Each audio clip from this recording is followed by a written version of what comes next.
"Can we sleep in the barn, ma'am? It's cold," the father asked, and her reply made him cry. When Evelyn Hart opened her door that summer night, she expected nothing more than wind and darkness. Instead, she found a desperate man holding 2 infant sons, asking only for shelter in her barn. Her answer would ignite a chain of events that would bring fire, violence, and blood to her ranch, and force her to choose between safety and everything she believed about what it means to be human. If you want to see how far one choice can change everything, stay until the end. Hit that like button and comment your city so I can see how far this story travels. The heat never really left, even after sunset. It settled into the floorboards of Evelyn Hart's ranch house like an unwanted guest, radiating up through the soles of her bare feet as she moved through the kitchen. Outside, the Texas grassland stretched endlessly in every direction, painted silver by a moon that hung low and bloated in the August sky. Crickets sang their monotonous chorus. Somewhere distant, a coyote called out, its voice swallowed by the vastness. Evelyn was used to the silence. She'd lived alone on the ranch for 3 years now, ever since her husband Thomas died. Heart gave out while he was mending a fence on the south pasture. "Just dropped like a stone," the doctor said. "Quick, painless." Those words were supposed to be a comfort, but Evelyn found no comfort in anything those first few months. The silence had been deafening then. Now it was simply her companion. She dried the last plate and set it in the cupboard, her movements efficient and practiced. 42 years old, lean and weathered by sun and work, Evelyn had learned to keep a tight routine. Structure was survival out here. Wake at dawn, tend the animals. Mend what needed mending. Eat, sleep, repeat. The ranch wasn't large, just 60 acres, a dozen cattle, some chickens, a vegetable garden that fought constantly against the unforgiving soil. But it was hers. Thomas had left her that much, at least. She turned down the oil lamp in the kitchen, leaving just enough light to navigate by, and was about to head upstairs when the knock came. 3 solid raps against the front door. Deliberate. Firm. Evelyn froze. Nobody came out here. The nearest neighbor was the Pritchard place, 4 miles east, and old Jim Pritchard hadn't been capable of making the journey in years. The town of Bellwood was 9 miles south, not close enough for casual visits, especially this late. It had to be past 10 o'clock. The knock came again. Patient. Persistent. Evelyn's hand moved instinctively to the rifle that hung above the doorframe. She lifted it down, checked that it was loaded, it always was, and approached the door with measured steps. Her heart hammered against her ribs, but her hands were steady. Fear was a luxury she'd learned to control. "Who's there?" she called out, her voice hard as iron. There was a pause. Then a man's voice, rough with exhaustion. "Ma'am, I apologize for the hour. My name is Jonah Reed. I'm traveling through with my sons, and we're in need of shelter. Just for the night, I can pay—" "I don't take boarders," Evelyn cut him off. "I'm not asking for your house, ma'am." The voice was gentle now, almost pleading. "Just the barn. Somewhere out of the wind. My boys are small. It's a long way to the next town, and I can't—" His voice cracked slightly. "I can't carry them much further tonight." Evelyn's finger rested on the trigger guard. Boys. Small. That gave her pause, but only slightly. The world was full of desperate people, and desperate people did desperate things. She'd heard stories of drifters using children as props to gain entry to lonely houses. Women alone were targets. Everyone knew that. "Ma'am?" The voice came again. "Please, I'm asking as a father, just the barn." She should turn him away. Every practical instinct screamed at her to do exactly that. But something in the man's voice, that raw edge of exhaustion, the crack when he mentioned his boys, made her hesitate. "Step back from the door," she commanded. "Into the light where I can see you." She heard footsteps retreating across the porch. Evelyn shifted to the window, pulling back the curtain just enough to peer out. The man stood in the moonlight, both hands raised to show they were empty. He was tall but stooped with weariness, his clothes covered in dust that looked like it had accumulated over many miles. Dark hair, unshaven face, eyes that looked hollow even from this distance. And in his arms, 2 bundles, 2 tiny bodies wrapped in what looked like a threadbare blanket. Babies. Evelyn's breath caught.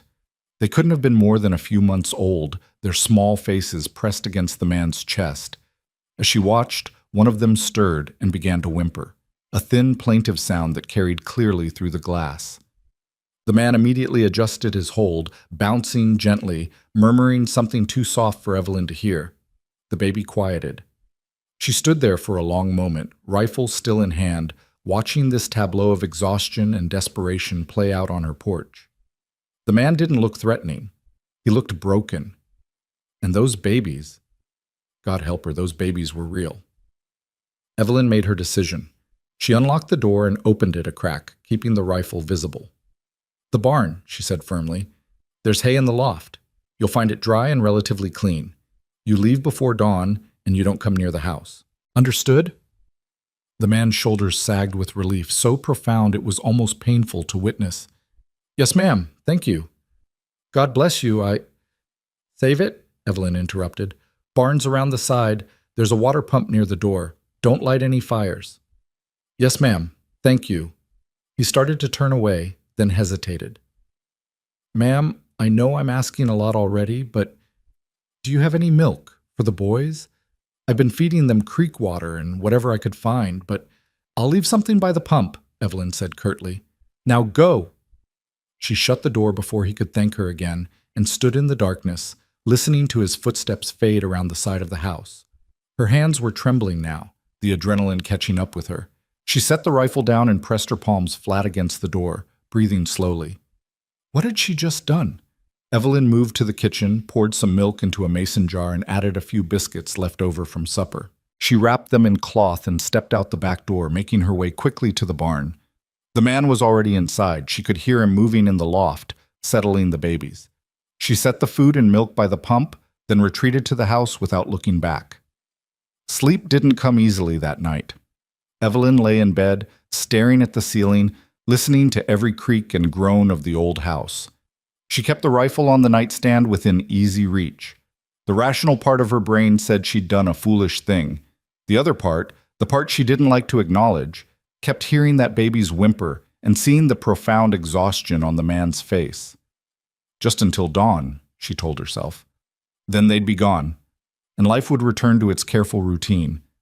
But somewhere deep down, she knew that knock on the door had already changed something.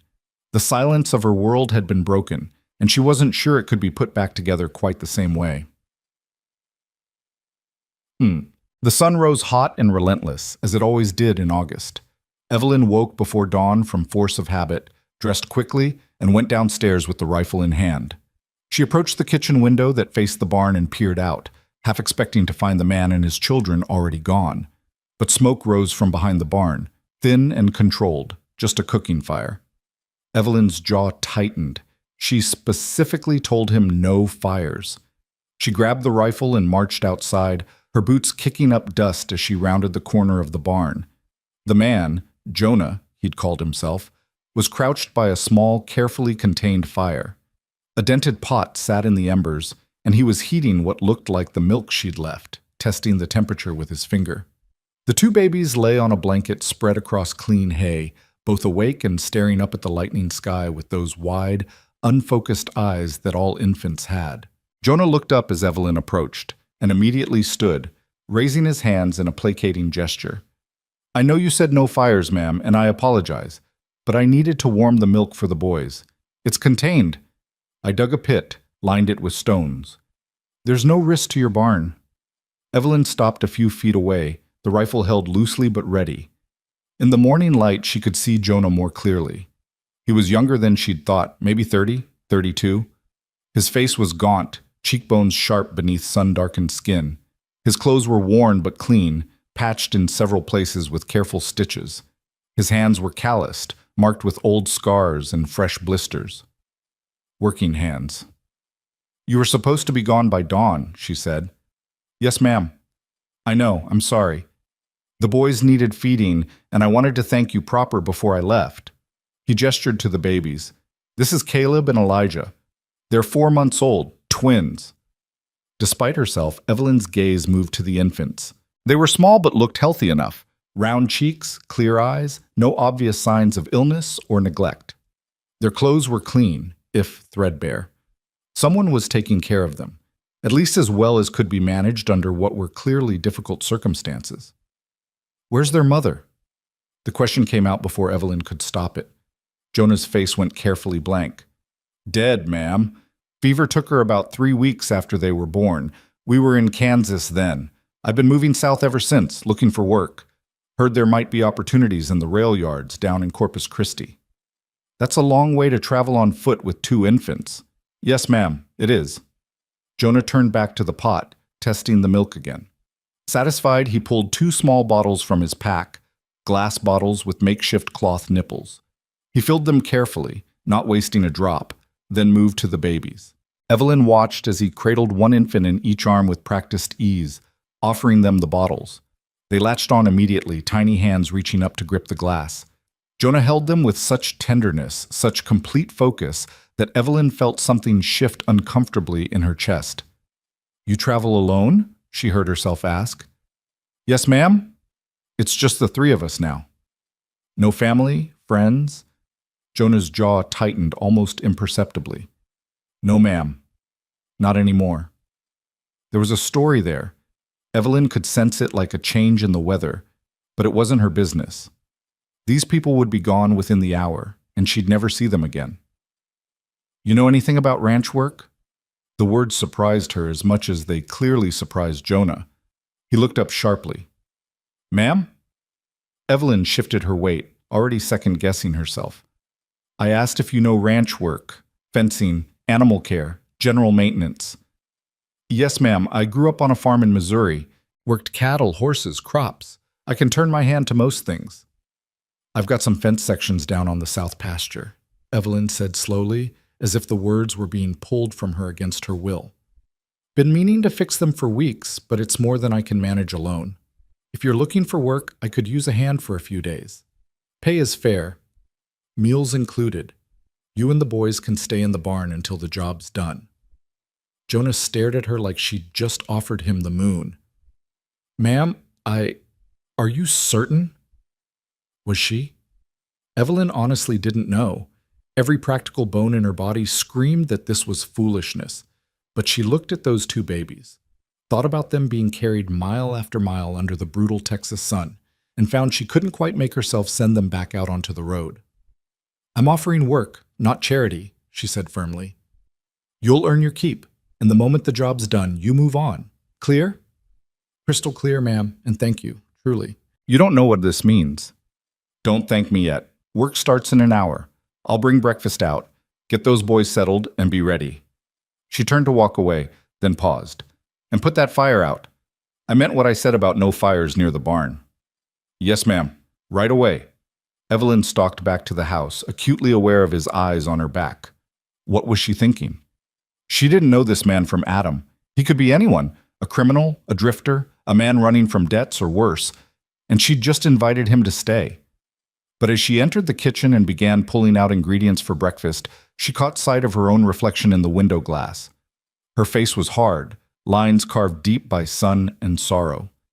When was the last time she'd spoken more than a dozen words to another living soul? When was the last time the ranch had heard a child's cry? 3 years of silence. 3 years of existing rather than living. Maybe she was a fool, but maybe, just maybe, this was the kind of fool she needed to be. Jonah Reed proved to be a man of his word. By mid-morning, he was already deep in the south pasture, his shirt soaked with sweat as he worked to reset a fallen fence post. Evelyn watched from a distance, ostensibly checking on the cattle, but really observing this stranger she'd allowed onto her property. He worked with quiet efficiency, no wasted movements. He'd fashioned a sling from his blanket to keep one twin on his back while the other lay in a basket he'd woven from prairie grass. Impressive work, that.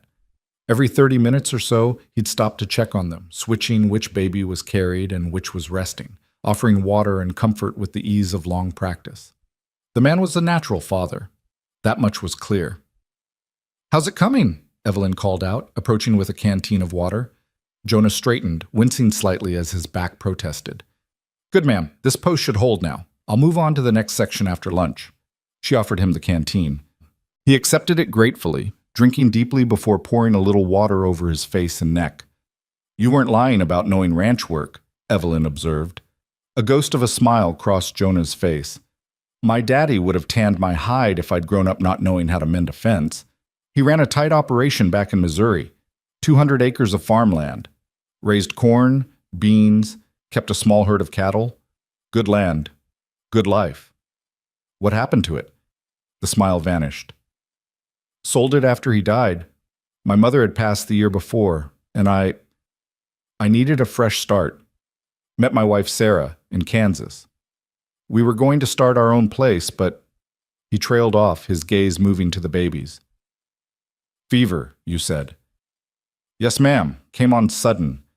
She was fine one day, burning up the next. The doctor, his voice went rough. The doctor in that town was a drunk. By the time I found someone sober enough to help, it was too late. She died holding the boys, asking me to promise I'd keep them safe. Evelyn felt an unwelcome sting behind her eyes. I'm sorry. Thank you, ma'am. Jonah handed back the canteen. I know you didn't ask for my life story. I just want you to know I'm grateful for the work, for the chance. Most folks see a man alone with 2 babies and assume the worst. What's the worst they assume? That I stole them, that I'm not fit to care for them, that they'd be better off in an orphanage somewhere. His jaw set hard. But they're my boys, my blood, and I'll die before I let anyone take them from me. The fierce protectiveness in his voice was something Evelyn understood bone deep. She'd felt the same way about this ranch when Thomas's brother tried to claim it after the funeral, arguing that a woman couldn't possibly run it alone. Nobody's taking your boys, she said quietly. Not while you're on my land. Jonah looked at her with something approaching wonder. You're a good woman, Mrs. Hart. It's Miss, and I'm practical, not good. There's a difference. She turned away before he could respond. Lunch in an hour. Don't be late. But as she walked back to the house, she found herself thinking about those words. I'll die before I let anyone take them from me. She understood that sentiment more than Jonah could possibly know.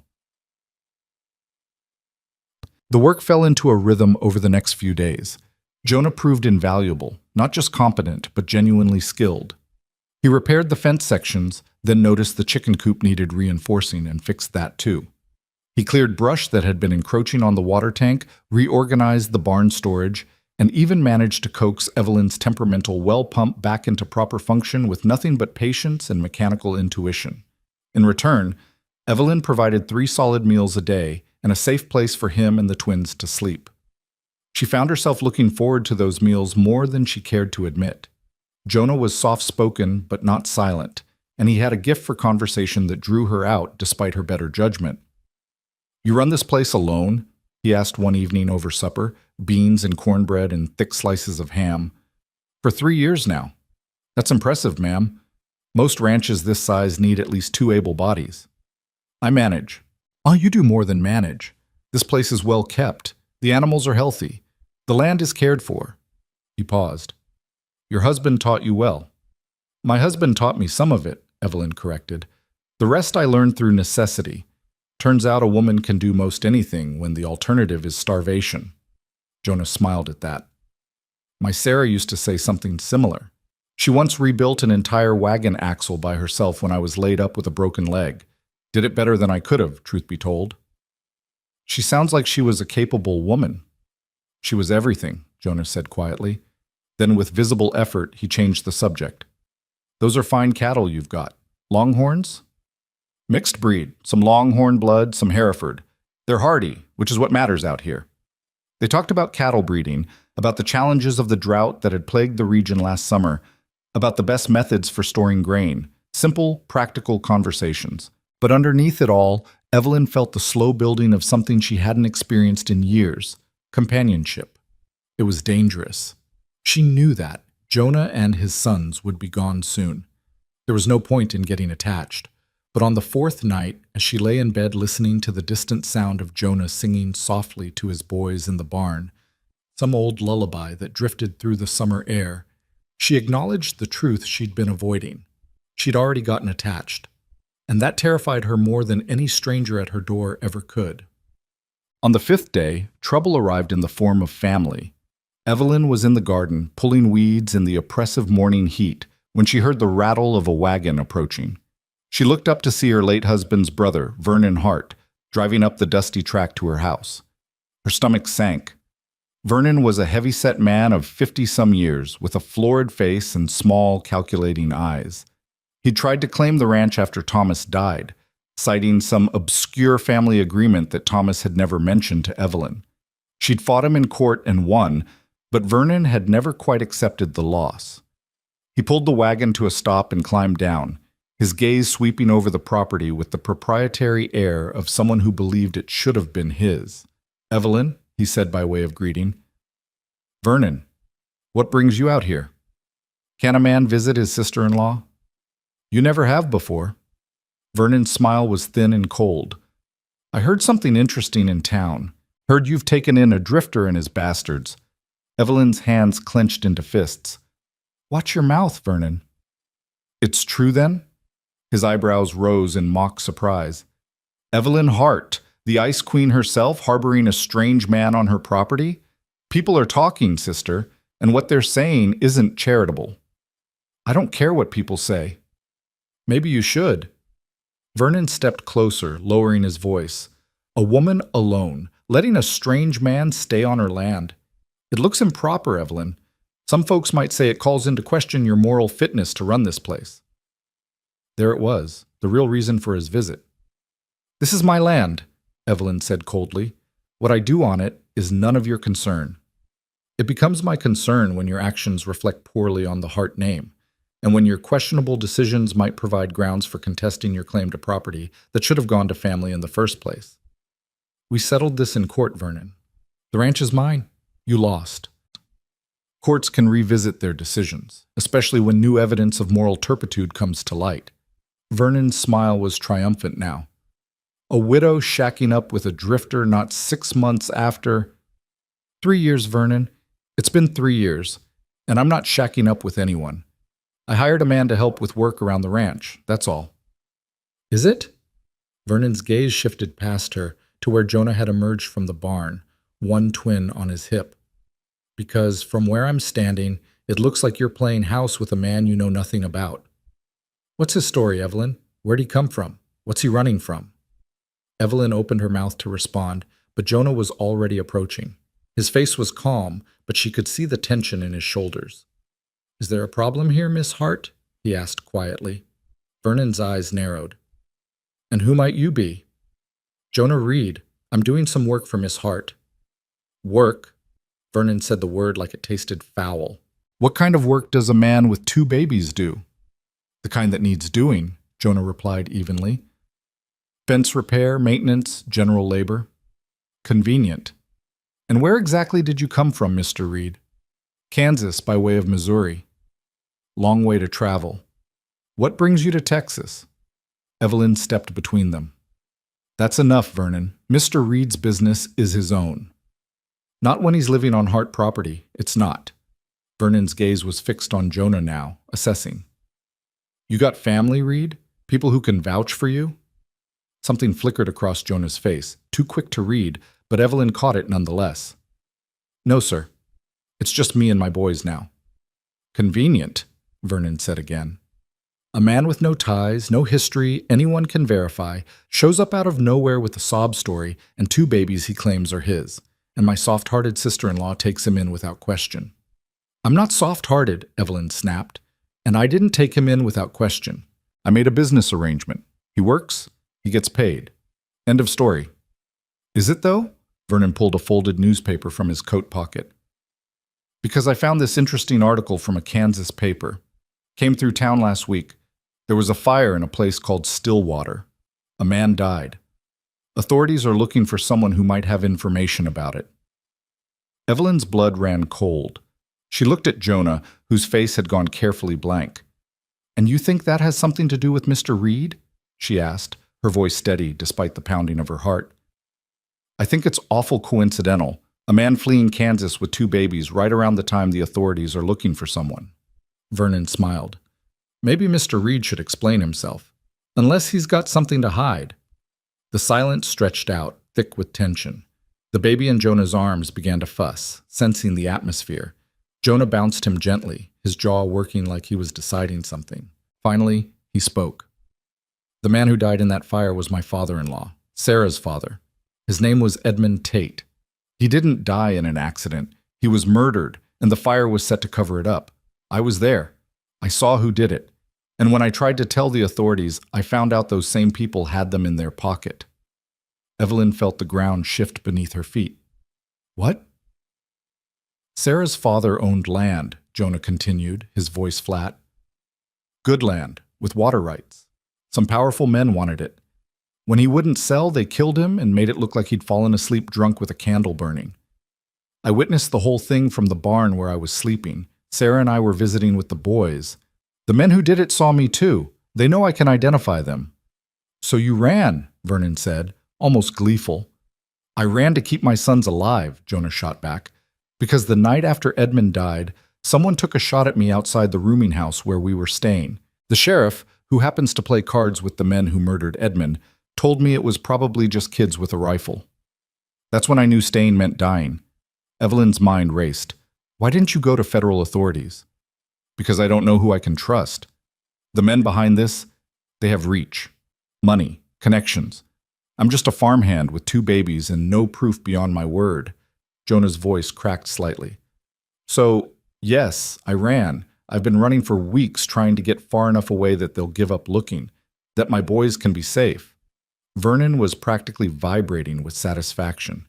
You hear that, Evelyn? You've got a fugitive on your property, a man being hunted. And when those people he's running from come looking, and they will come looking, what do you think happens to this ranch, to you? Evelyn looked at Jonah. His face was exhausted, defeated. He expected her to send him away. She could see it in his eyes. The resignation of a man who'd been running so long he didn't remember what it felt like to be believed. Get off my property, Vernon, she said quietly. Vernon blinked. What? You heard me. Get off my land. Now. Evelyn, don't be a fool. This man is dangerous. This man is in trouble, Evelyn corrected. And he came to me asking for nothing more than a place to sleep and a chance to work. That's what I'm giving him. His past is his own business. You're making a mistake. Then it's my mistake to make. This is my land, Vernon. My decision. And you are not welcome here. Vernon's face flushed dark red. You'll regret this, Evelyn. When those men come looking and find you harboring their fugitive, you'll wish you'd listened to me. And when they do, don't come crying to family for help. I won't, Evelyn said coldly. I never have before. Vernon climbed back onto his wagon with jerky, angry movements. This isn't over. The whole county will hear about this. Your reputation will be ruined.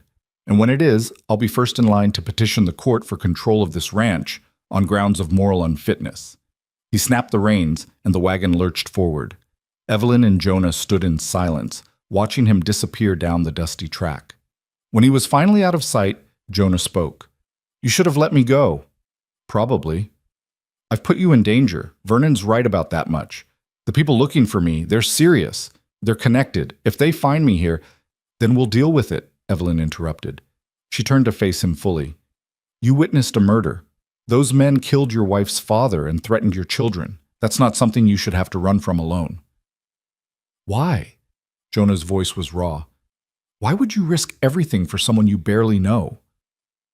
Evelyn thought about that question. The practical answer was that she shouldn't, that she was being exactly the fool Vernon accused her of being. But when she looked at Jonah, at the baby in his arms, at the desperate hope warring with fear in his eyes, she knew the real answer. Because 3 years ago, when everyone told me I couldn't hold this ranch alone, when Thomas's family tried to take it from me, when the whole town said a woman had no business trying, I did it anyway. I held this land because it was mine, because I'd earned it, because giving up wasn't in my nature. She paused. You asked for a place to rest, and I gave you work instead. You've more than earned your keep, and I'll be damned if I let a bunch of murdering bastards chase you off land where you have every right to be. Jonah stared at her like she'd just grown wings. You could lose everything. I could. But I've been alone in this fight for 3 years, Mr. Reed. Maybe it's time I had an ally. Something shifted in Jonah's expression. The defeated resignation replaced by something harder, something that looked almost like hope. Then you've got one, Miss Hart. For as long as you'll have me, you've got one. They stood there in the summer heat, 2 people with nothing but stubborn pride and nowhere else to go. and made an unspoken pact that would change both their lives forever.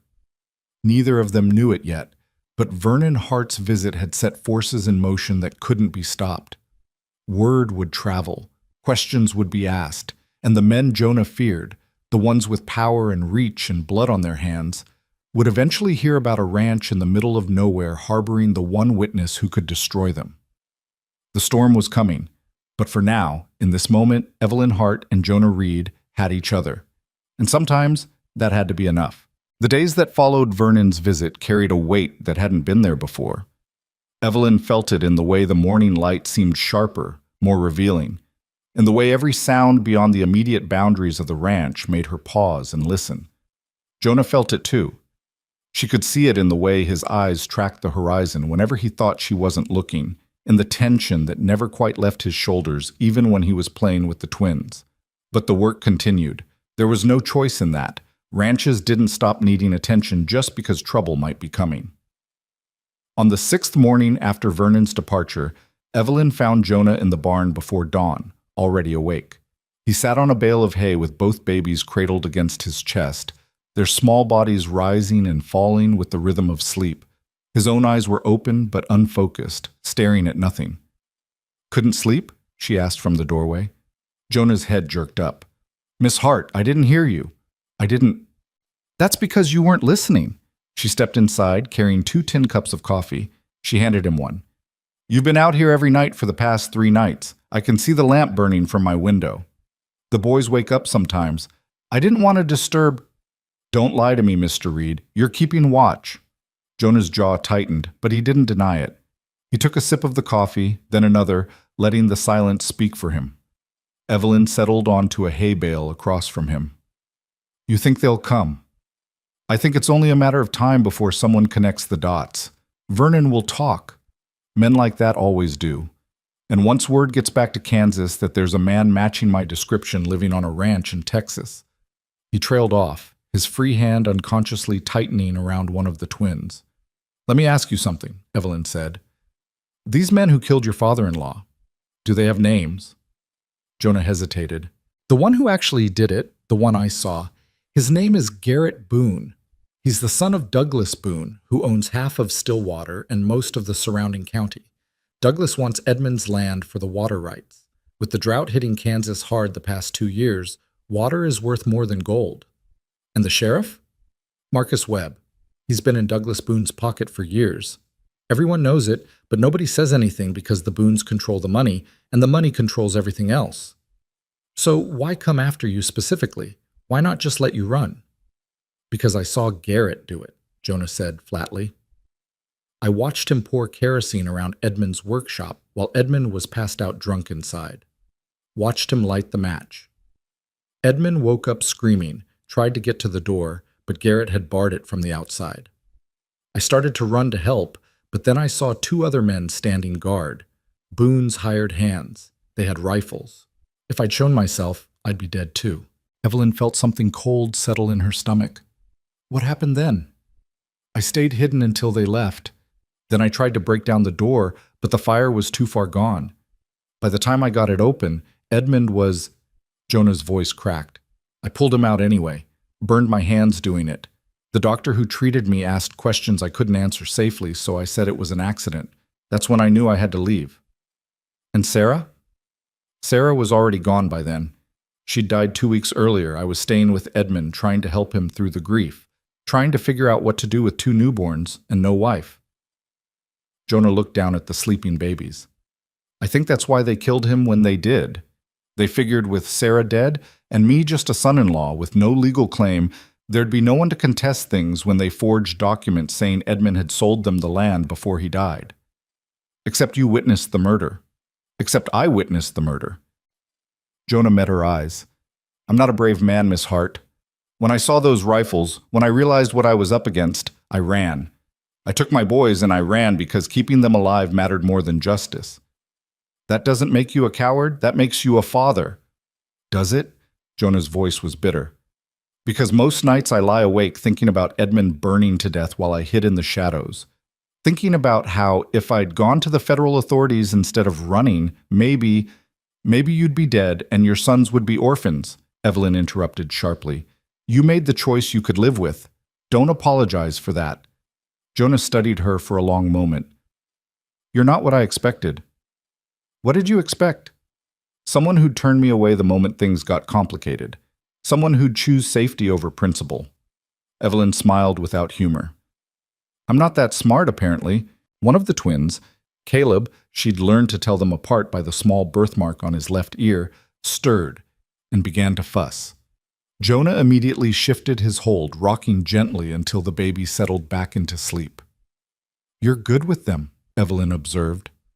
I have to be. They're all I've got left of Sarah. Jonah's voice softened.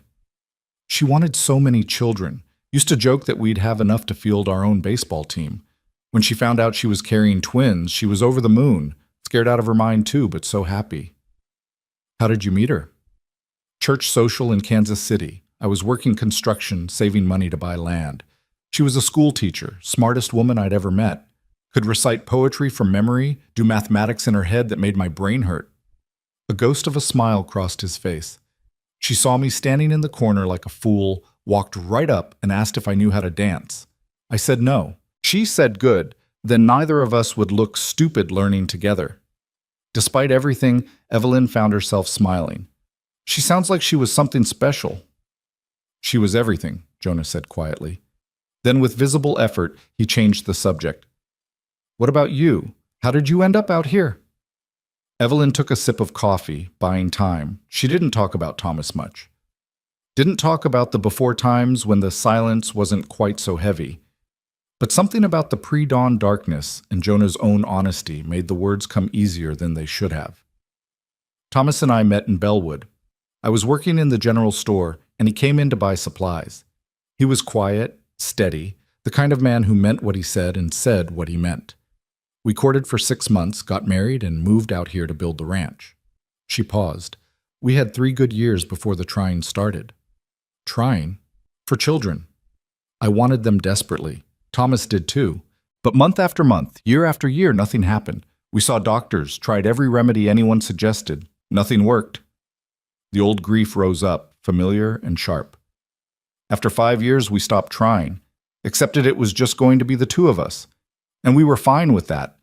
We had each other, had the ranch, had a good life.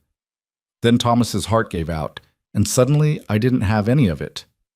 You had the ranch, Jonah pointed out gently. I had dirt and fence posts and 60 acres of emptiness, Evelyn corrected.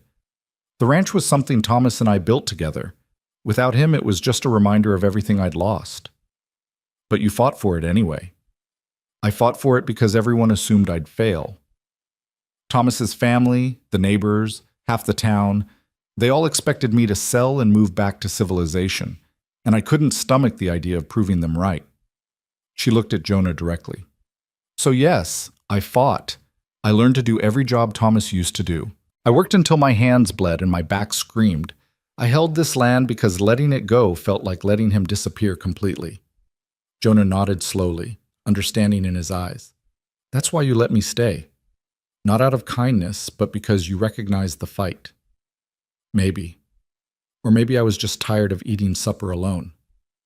They sat in companionable silence as the sky outside began to lighten. Somewhere in the distance, a rooster crowed. The ranch was waking up, and with it came all the demands of another day. Evelyn stood, brushing hay from her skirt. I'm riding into Bellwood today for supplies. You should come with me. Jonah's head snapped up. Miss Hart, I wasn't asking. If Vernon's been spreading talk, then people already know you're here. Hiding makes you look guilty.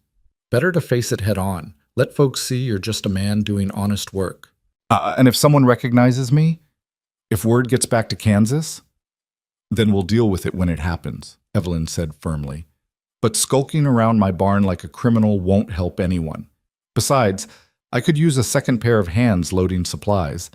And the boys need to be seen by a proper doctor. Make sure they're developing well. Jonah looked torn. Finally, he sighed.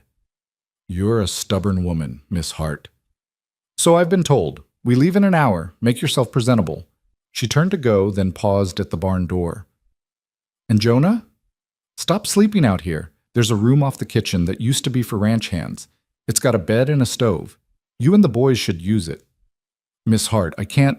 You can and you will.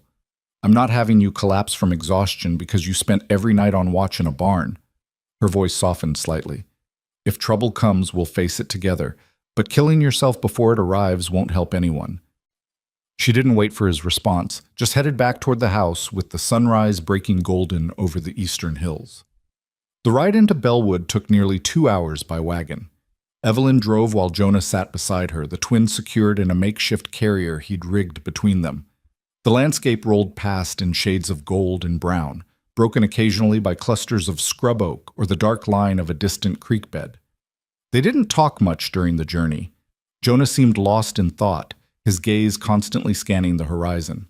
Evelyn understood the instinct. She'd lived with that same vigilance for 3 years, always watching for the next challenge, the next threat to her carefully maintained independence. Bellwood came into view just before noon, a cluster of wooden buildings arranged along a single main street. It wasn't much: a general store, a saloon, a church, a doctor's office, a handful of houses. But it was the only civilization for 20 miles in any direction. Evelyn pulled the wagon to a stop outside the general store. Immediately she felt eyes turning their way. Mrs. Patterson from the boarding house. Old Jim Pritchard, despite what Evelyn had thought about his mobility. 3 men she didn't recognize, probably ranch hands from one of the larger spreads. And Vernon Hart, standing outside the saloon with a satisfied smile on his florid face. "Stay close," Evelyn murmured to Jonah, "and don't let them see you sweat." They climbed down from the wagon. Jonah lifted the carrier with the twins while Evelyn grabbed her shopping list. Together they walked into the general store. The proprietor, Henry Walsh, looked up from his counter. His expression flickered through surprise, curiosity, and something that might have been concern before settling into professional courtesy. "Miss Hart, good to see you." "Henry, I need flour, sugar, coffee, and ammunition, and whatever vegetables you've got that aren't wilted." "Of course." Henry's gaze slid to Jonah. "And who might this be?" "Jonah Reed. He's working for me." Evelyn's tone made it clear this wasn't up for discussion. "I see." Henry began pulling items from the shelves. "I heard you'd taken on help. Vernon mentioned it." "I'm sure he did." "Folks are talking, Evelyn." "Folks always talk, Henry, usually about things that aren't their business." Henry had the grace to look embarrassed. He finished gathering her supplies in silence, tallying up the cost. Evelyn paid, and Jonah loaded the goods into the wagon with quick efficiency. As they were finishing, Dr. Samuel Brennan emerged from his office across the street. He was a thin, severe-looking man in his 60s, but his hands were steady and his mind sharp. He'd been the one to pronounce Thomas dead. "Miss Hart," he called out, "might I have a word?" Evelyn tensed but nodded. "Doctor?" Brennan approached, his eyes taking in Jonah and the twins with clinical assessment. "I understand you have infants on your property. May I examine them, just to ensure they're healthy?" It wasn't quite a request. Jonah looked at Evelyn, who nodded slightly. "Of course, doctor," Jonah said carefully. "They're 4 months old. Twins. I've been doing my best to care for them, but a professional opinion would be welcome." Brennan's expression softened fractionally. "Bring them to my office." The examination took 20 minutes. Brennan checked both babies thoroughly, listening to their hearts, examining their reflexes, testing their responses. When he finished, he actually smiled. "They're remarkably healthy, Mr. Reed, well-fed, well-cared for. Whatever you're doing, keep doing it." Jonah's relief was palpable. "Thank you, doctor.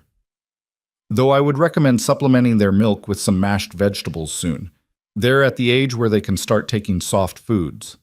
Brennan pulled out a small jar from his cabinet. "This is cod liver oil. Give them each a small spoonful daily. It'll help with their development." "I can't pay—" "Consider it a courtesy," Brennan interrupted. "Any man who takes such good care of his children in difficult circumstances deserves support, not obstacles." Evelyn felt a rush of gratitude toward the old doctor. "Thank you, Samuel." Brennan turned to her. "Though I hope you know what you're doing, Evelyn. Vernon's been quite vocal about his concerns." "Vernon's concerns are noted and disregarded. Be careful. He's talking about filing legal challenges to your ownership of the ranch." "Let him try. I won the case once. I'll win it again." Brennan sighed. You're as stubborn as your husband was.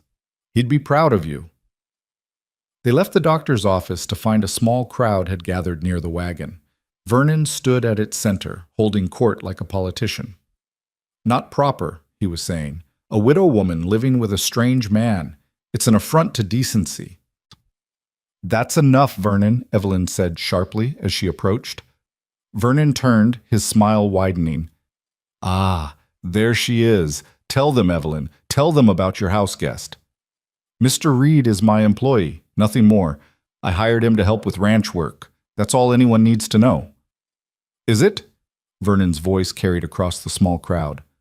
"What about the fact that he's running from the law? That there are men looking for him in Kansas?" Murmurs rippled through the gathered townspeople. Jonah's face went carefully blank. "He's not running from the law," Evelyn said coldly. "He's running from murderers. There's a difference." "So he admits it." Vernon looked triumphant. "He admits men are hunting him." "Men are hunting him because he witnessed a crime," Evelyn shot back. "Because he saw powerful people do terrible things, and instead of protecting him, the local authorities in Kansas chose to protect the criminals. Mr. Reed is a victim, not a criminal." "That's his story," Vernon sneered. "Do we have any proof? Any evidence beyond the word of a drifter?" Jonah stepped forward, his voice quiet but carrying. "No, sir. You don't.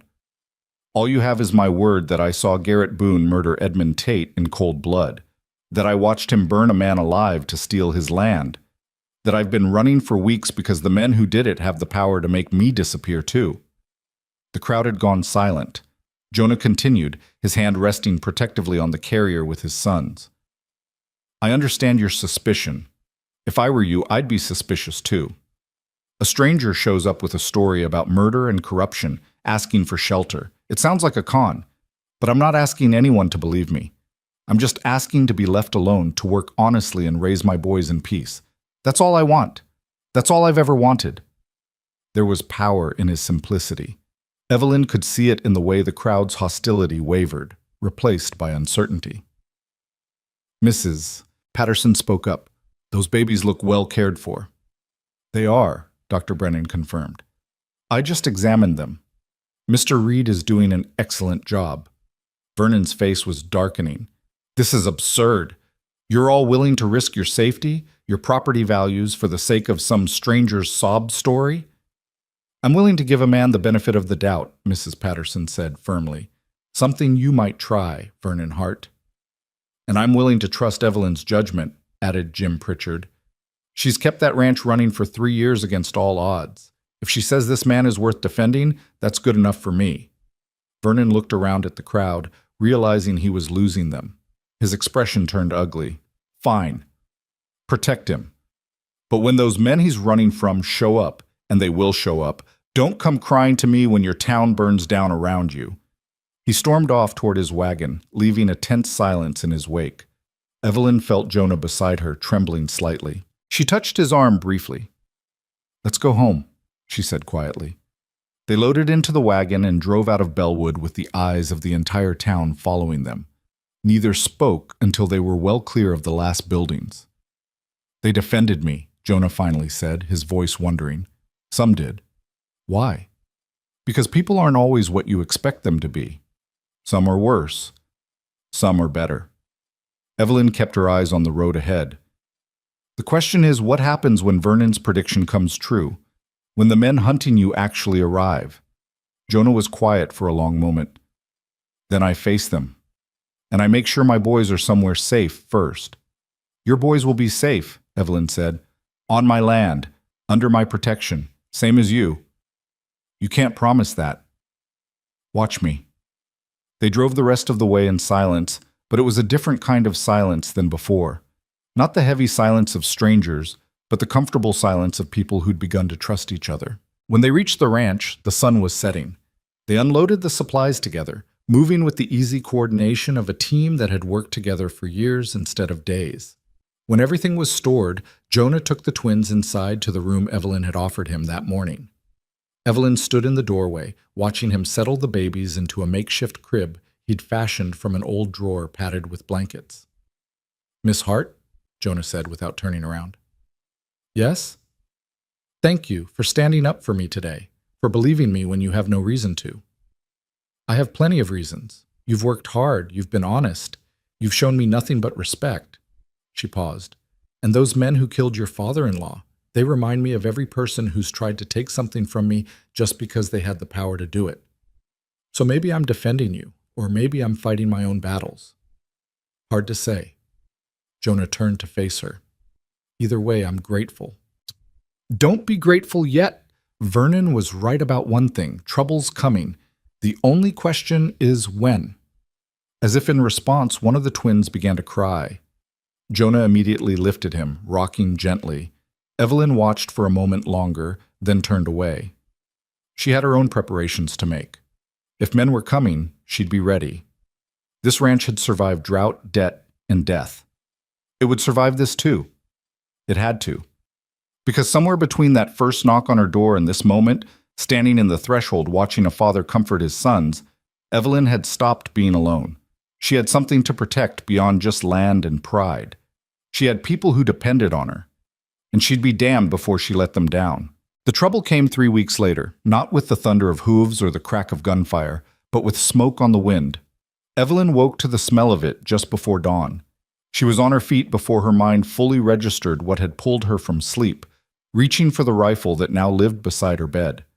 Through the window, the eastern sky showed the first gray hints of morning, but to the south, an orange glow pulsed against the darkness like a malignant heartbeat. Fire. She was dressed and out the door in less than a minute, her boots pounding across the hard-packed earth toward the barn. Jonah was already outside, the twins bundled in his arms, his face illuminated by the distant flames. "South pasture," he said tersely. "Started maybe 10 minutes ago. I saw the glow and got the boys out." Evelyn's mind raced. The south pasture bordered the creek bed, which was bone dry this time of year. If the fire jumped to the grassland beyond, it could spread for miles. But more importantly, that pasture held 6 of her 12 cattle and was separated from the main ranch by a fence line that Jonah had just repaired 2 weeks ago. "Did you see anyone?" "No, but fires don't start themselves, Miss Hart." Their eyes met in the pre-dawn darkness, and Evelyn saw her own realization reflected back at her. This wasn't an accident. "Take the boys to the root cellar," she ordered. "It's stone, fire can't touch it. Stay there until I come for you." "I'm not hiding while you—" "Those babies need their father alive," Evelyn cut him off. "And I need you to trust that I can handle this. Please, Jonah." Something in her voice must have convinced him, because he nodded, already moving toward the small stone structure built into the hillside behind the house. Evelyn didn't wait to watch him go. She ran for the barn, grabbed 2 heavy blankets and soaked them in the water trough, then threw them over her shoulders and headed toward the flames. The fire had caught in a section of dry brush near the fence line, exactly where it would do the maximum damage with minimum risk to whoever set it. Evelyn could see the logic immediately. Far enough from the main buildings that she'd have to choose between saving structures or saving cattle, close enough to the grazing land that her herd would panic and scatter. It was meant to hurt her, financially and practically, without being obviously arson. But whoever said it hadn't counted on Evelyn Hart being raised by a father who'd taught her fire management on the Kansas prairie. She used one soaked blanket to beat at the flames spreading toward the grass, while kicking dirt and dry soil onto the base of the fire. The heat was intense, searing her face and hands, but she'd felt worse working under the Texas sun. She worked methodically, containing the spread first, then attacking the heart of the blaze. She was making progress when she heard hoofbeats. Evelyn spun, the wet blanket still in her hands, and saw 3 riders emerging from the darkness. They stopped just outside the fire's light, silhouettes against the graying sky. One of them leaned forward in his saddle, and even in the dim light, Evelyn could see the smile on his face. "Looks like you got yourself a problem, ma'am," the rider called out. His voice was smooth, educated, with just a hint of southern drawl underneath. "Fires can be dangerous this time of year. Awful dangerous." Evelyn dropped the blanket and reached for the rifle she'd propped against a fence post. She didn't point it at them, not yet, but the meaning was clear. "Who are you?" "Name's Garrett Boone," the man said, and Evelyn's blood went cold. "I'm looking for someone. Fellow by the name of Jonah Reed. Heard he might be in these parts." So it had finally happened. The hunters had found their prey. Evelyn kept her voice steady. Don't know anyone by that name. Now that's interesting, Garrett said, urging his horse a few steps closer. In the growing light, she could see him better now. A man in his late 20s, handsome in a cruel way, wearing clothes too fine for ranch country. Because my sources tell me a man matching his description has been working for you. Man with 2 baby boys. Seems mighty specific to be a coincidence. Your sources are mistaken. Are they? Garrett's smile widened. See, I don't think they are. I think you're harboring a fugitive, Miss Hart. That's a serious offense. Could get you in a lot of trouble. He's not a fugitive. You are. The smile vanished. Excuse me? You heard me, Evelyn said, her voice hard as iron. Jonah Reed told me what you did, how you murdered Edmund Tate in cold blood, how you burned him alive to steal his land. That makes you a killer, Mr. Boone, not him. Garrett's expression went dangerously cold. That's a hell of an accusation to make without proof. I don't need proof to call a thing what it is. One of the other riders moved his hand toward his belt. Evelyn raised the rifle in a smooth, practiced motion, sighting down the barrel directly at Garrett's chest. I wouldn't, she said quietly. Garrett held up a hand, stopping his companion. Easy now. No need for violence. We're all civilized people here. Civilized people don't burn down other people's property in the middle of the night. I don't know what you're talking about, Garrett said, but his eyes betrayed him. We just happened to be riding past, saw the smoke, thought we'd check on you. Neighborly concern. You're no neighbor of mine, and you need to leave my land, now. Garrett studied her for a long moment, weighing options. Finally, he nodded slowly. We'll go. For now. But you should think carefully about your choices, Miss Hart. Harboring Reed puts you in the middle of something that doesn't concern you, something dangerous. Everything on this land concerns me, including who I allow to stay here. Then you're choosing to make this your fight. I'm choosing to protect what's mine. If that makes it a fight, so be it. Garrett's smile returned, colder than before. You're brave. I'll give you that. Or maybe just foolish. Hard to tell the difference sometimes. He turned his horse. We'll be seeing you again, Miss Hart, real soon. The 3 riders melted back into the pre-dawn darkness, leaving Evelyn standing alone with the dying fire and the rapid hammering of her heart. She waited until the sound of hoofbeats faded completely before lowering the rifle, her hands shaking now that the immediate threat had passed. The fire had burned itself out, leaving a blackened scar across 20 yards of pasture and fence line. The damage was contained but visible, a clear message written in ash and char. They'd been here. They could come back. They could do worse. Evelyn made her way back to the root cellar. Jonah was standing in the doorway, the twin still in his arms, his face pale in the growing daylight. I heard voices, he said. Garrett Boone. He came with 2 others. Jonah closed his eyes. I'm sorry. I'm so sorry. I should never have... Stop, Evelyn interrupted. This isn't your fault. They did this, not you. But they did it because of me, because I'm here. Jonah's voice was raw with guilt. I should leave, before they burn down more than just a pasture, before someone gets killed. Where would you go? They found you here. They'll find you anywhere else. Then at least you'd be safe. Evelyn stepped close enough that Jonah had no choice but to meet her eyes. Listen to me. 3 years ago, when Thomas died, everyone told me to give up this ranch, told me I couldn't hold it alone, that I'd fail, that I should just accept defeat and move on. And you know what I did? You fought. I fought like hell. Not because I thought I'd win, but because losing without a fight wasn't something I could live with. She paused. Those men out there, they think they can scare me off my own land. They think burning a pasture will make me hand you over. They're wrong. They'll escalate. Tonight was a warning. Next time we'll be ready. Evelyn turned toward the house. Come on, we have work to do. Over the next 2 days, Evelyn and Jonah transformed the ranch into something approaching a fortress. They moved the cattle closer to the main buildings where they could be watched. They positioned barrels of water at strategic points around the property. Evelyn taught Jonah to shoot, spending hours at makeshift targets until he could hit a tin can at 50 yards. They also sent word to Jim Pritchard and Dr. Brennan in Bellwood, explaining the situation. Evelyn didn't ask for help directly, but the message was clear. If things went wrong, someone needed to know what had happened and why. The response came faster than expected. On the third day after the fire, Jim Pritchard arrived with his 2 grown sons, both of them armed with rifles. Mrs. Patterson came too, bringing food and her own shotgun, declaring that if men were going to act like animals, they'd find out what civilized women could do when riled. "You don't have to do this," Evelyn said, overwhelmed by the show of support. "Yes, we do," Jim replied simply. "You're one of us, and those bastards burned your land. That's not something we tolerate around here."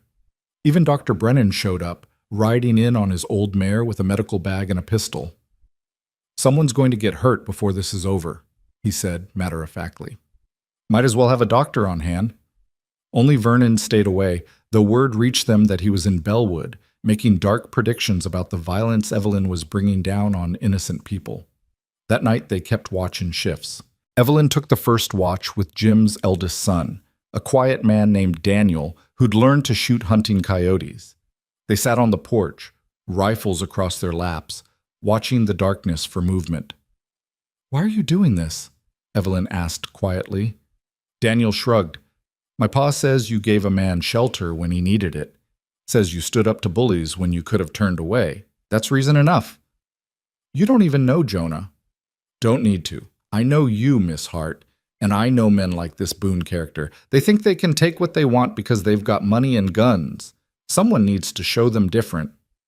Evelyn felt something loosen in her chest, a tension she hadn't realized she'd been carrying. She wasn't alone anymore. These people, her neighbors, had chosen to stand with her. The attack came just after midnight. It started with the sound of breaking glass, the window of the barn shattering inward. Then flames erupted, bright and hungry, spreading across the hay with terrifying speed.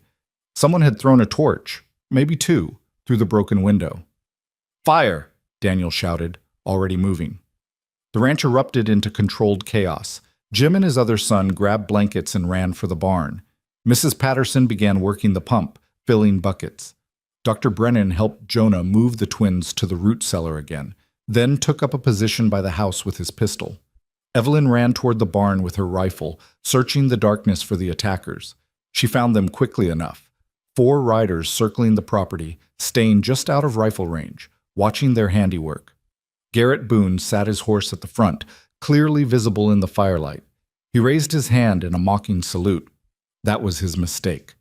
Evelyn raised her rifle, took careful aim, and fired.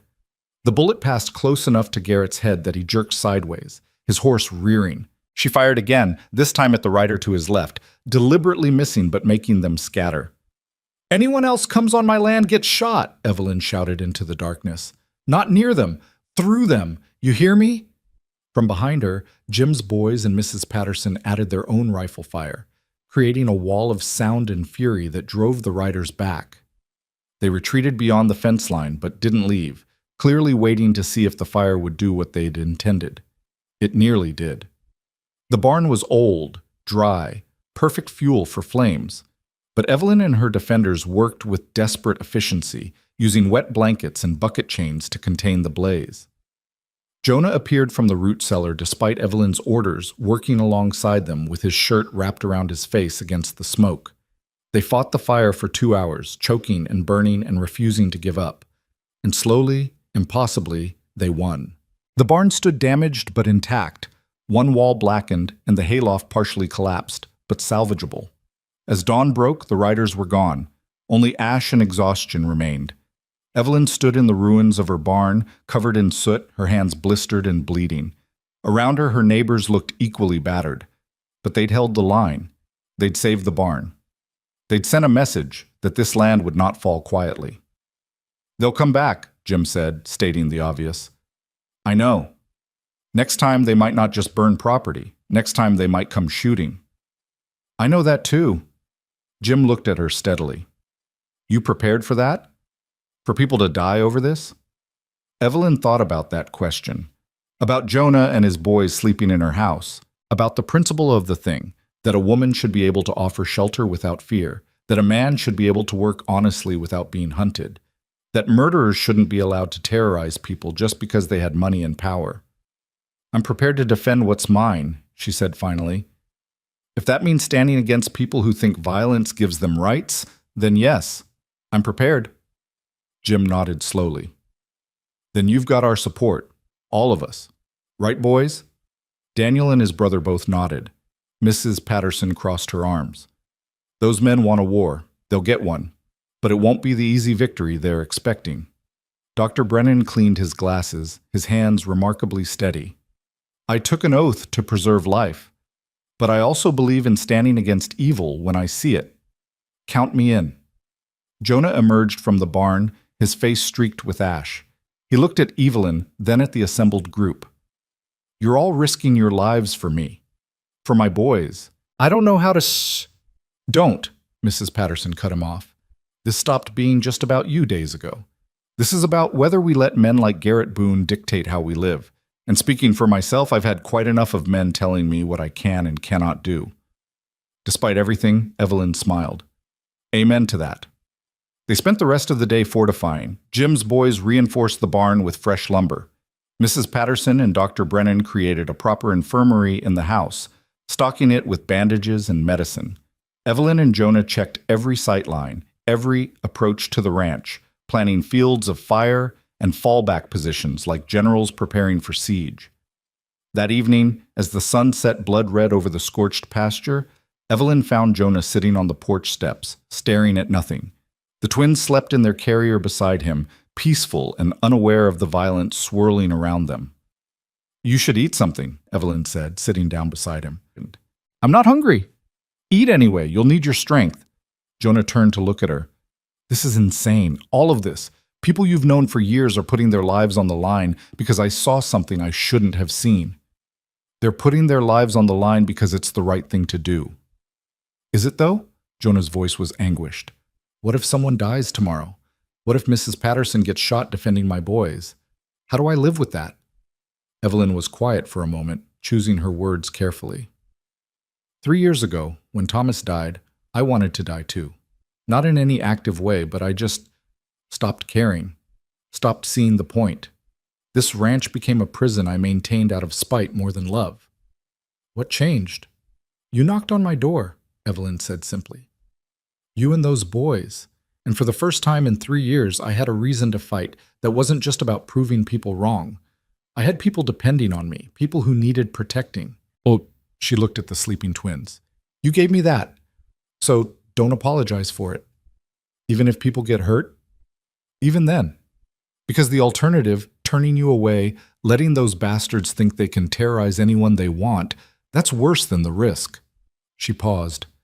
Besides, you're not responsible for Garrett Boone's choices. He chose to murder Edmund Tate. He chose to hunt you. He chose to come here and burn my property. Those are his sins, not yours. Jonah was quiet for a long time. Finally, he spoke. Sarah used to say that standing up for what's right isn't supposed to be easy. That if it were easy, everyone would do it. She sounds like she was a wise woman. She was. Jonah smiled sadly. She would have liked you, I think.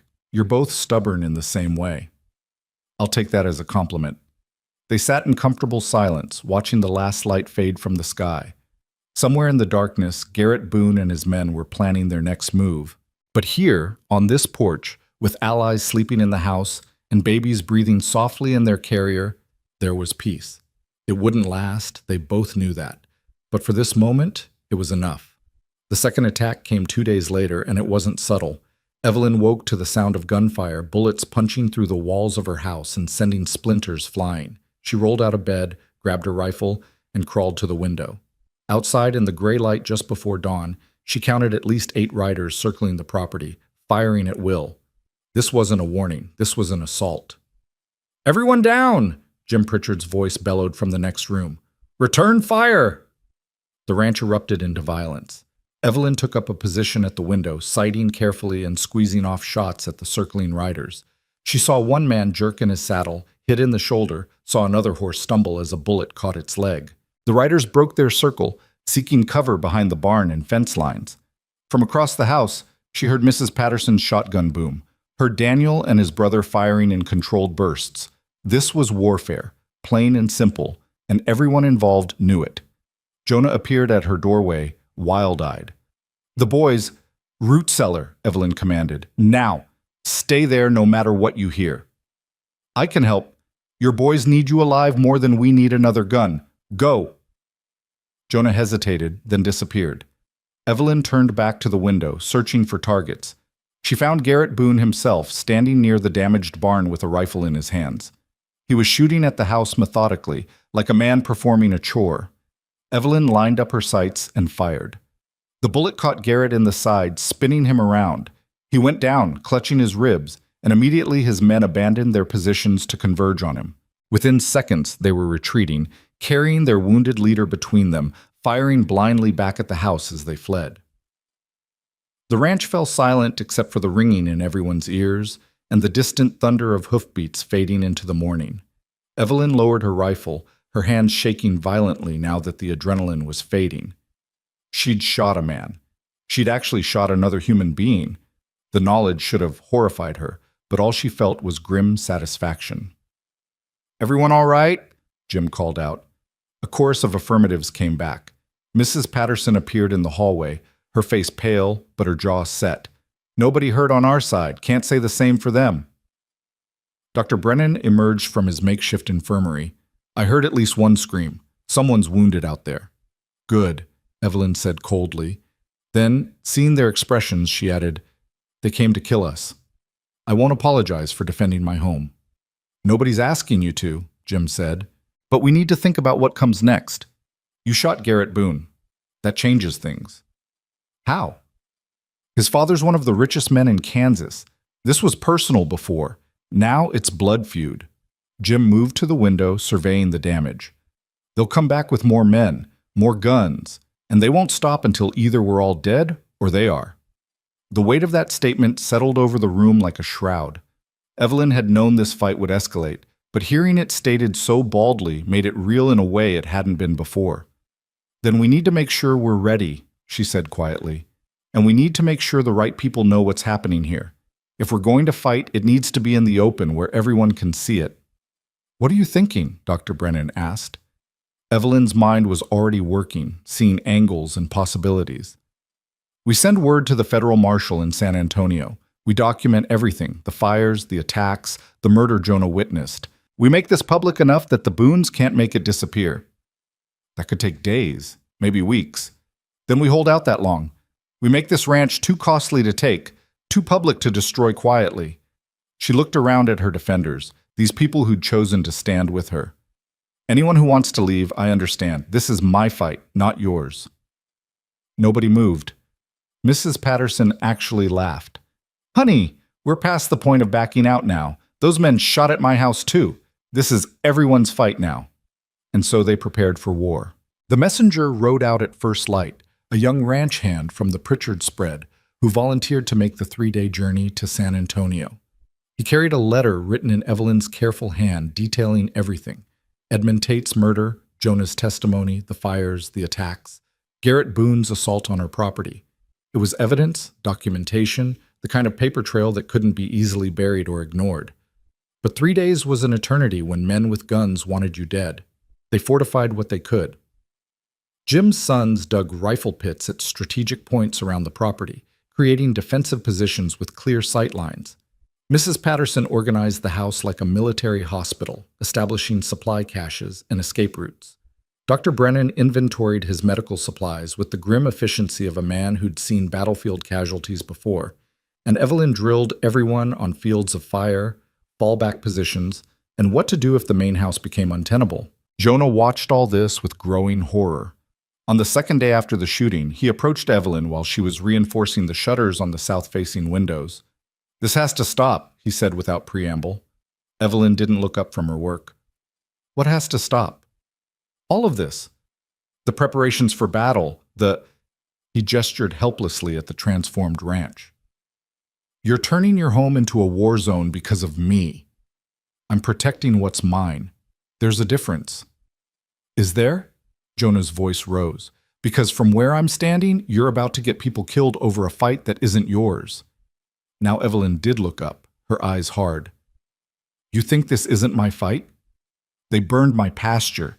They shot at my house. They tried to terrorize me off my own land. That makes it my fight, Jonah Reed, whether you like it or not. But it started because of me, because I'm here. And it continues because Garrett Boone and his father think they can do whatever they want to, whoever they want. That's not on you, that's on them. She returned to the shutters. Besides, you don't get to decide when I stop fighting. That's my choice to make. Jonah was quiet for a moment. Then, softer. What if I left? Just took the boys and moved on. Would they follow, or would they leave you alone? You think men like the Boones forget witnesses? You think they'd let you walk away just because you're not here anymore? Evelyn shook her head. They'd hunt you to the ends of the earth, and then they'd come back here anyway to make sure I couldn't testify about what they did to my property. Running doesn't end this. It just delays it. Then what does end it? Evelyn set down her hammer and looked at him directly. Standing our ground, making this so public, so documented, so witnessed by so many people that the Boones can't make it disappear, making the cost of victory higher than they're willing to pay. And if that doesn't work, if they're willing to pay any cost, then we make them pay it in blood and fire until they break. Her voice was iron. I'm not running, Jonah. Not from my own land. Not from men who think violence makes them right. If they want this ranch, they'll have to take it from my cold, dead hands. Jonah stared at her for a long moment. Then, incredibly, he smiled. Sarah said something similar once, when her father tried to forbid her from marrying me. Said he'd have to drag her kicking and screaming to stop her, and even then she'd find a way.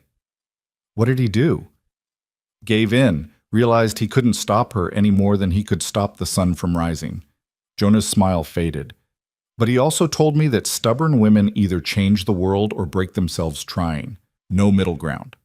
He sounds like he knew his daughter well. He did. And I think he'd recognize you as kin. Jonah picked up a hammer.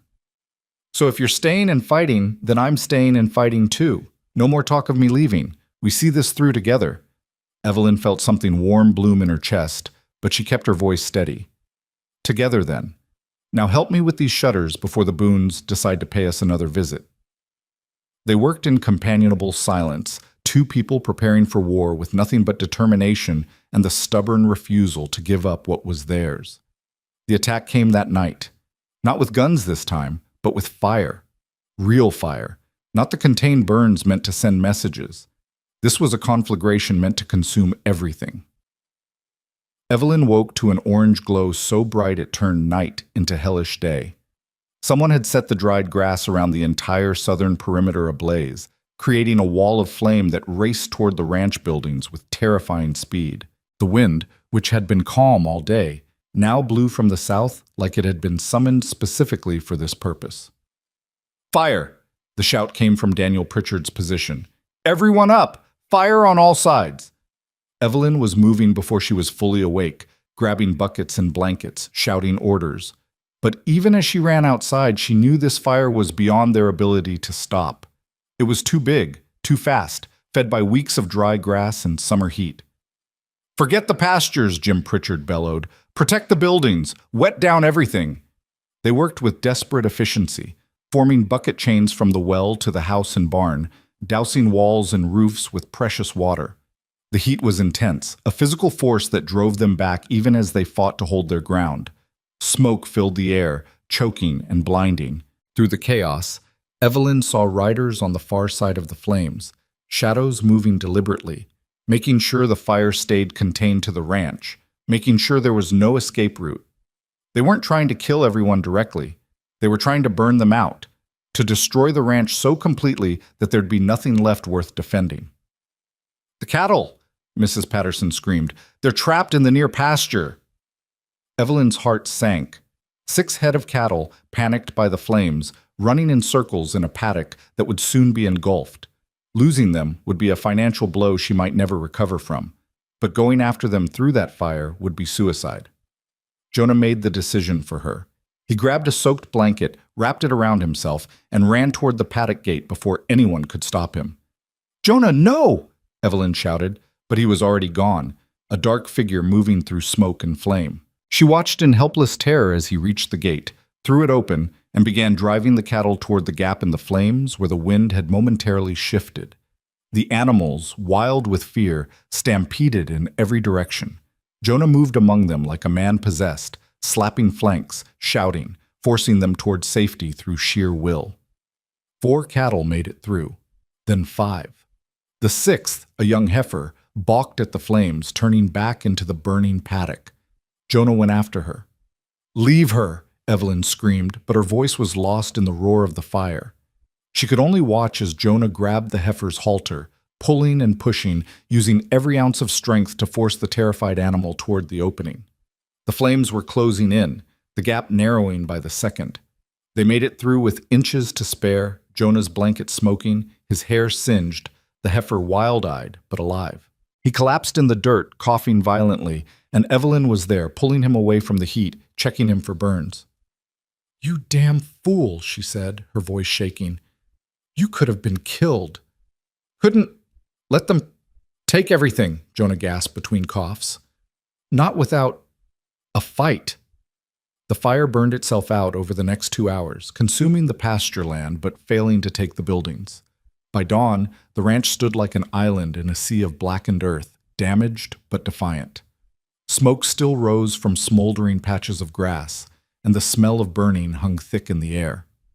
They had survived. Barely. But the cost was brutal. Half the pasture land was destroyed. The fences were gone. The grass that fed the cattle was ash. Even if they survived the boons, Evelyn wasn't sure the ranch could survive this damage. As the sun rose over the devastation, Vernon Hart arrived with a wagon and a triumphant expression. He surveyed the scorched earth with barely concealed satisfaction. My, he said, climbing down. "Looks like those men you're harboring have brought you to ruin, Evelyn, just like I warned." Evelyn, covered in soot and exhausted beyond measure, gave him a look that could have cut glass. "What do you want, Vernon?" "I'm here with an offer, a generous offer, considering." He pulled out a folded document. "I'm willing to buy the ranch from you, not for what it was worth before all this trouble, of course, but enough to let you start over somewhere else, somewhere safe." "You want me to sell you my land?" "I want to save you from complete destruction. This ranch is finished, Evelyn. Even if you survive the boons, and that's a mighty big if, you'll never recover from this damage. You'll spend years trying to rebuild, only to fail anyway." Vernon's voice took on an oily sympathy. "Let me take this burden from you. Sell to me now, walk away with something, and put all this unpleasantness behind you." Evelyn looked at the offered document, then at Vernon's eager face, then at the scorched earth surrounding them. She thought about 3 years of fighting, of refusing to give up, of holding this land through drought and debt and death. She thought about Jonah and his boys sleeping in her house, about Mrs. Patterson and Jim Pritchard and all the others who'd stood with her. Then she took the document from Vernon's hand, tore it in half, and let the pieces fall to the blackened ground. "My answer is no. My answer will always be no. This is my land, Vernon, mine, and I will hold it until the day I die, and not you or the Boones or anyone else will take it from me." Vernon's face went purple with rage. "You're insane! You're going to get everyone who's helping you killed." "Then that's our choice to make. Now get off my property before I add you to the list of people who've threatened me." Vernon climbed back onto his wagon, his hands shaking with fury. "When you're dead and this ranch is in ashes, don't say I didn't warn you." He whipped his horses into motion, the wagon rattling away across the burned landscape. Evelyn watched him go, feeling nothing but a cold satisfaction. "That was either the bravest thing I've ever seen or the stupidest," Jim Pritchard said from behind her. "Probably both," Evelyn admitted, "but I meant every word." The next morning brought unexpected reinforcements.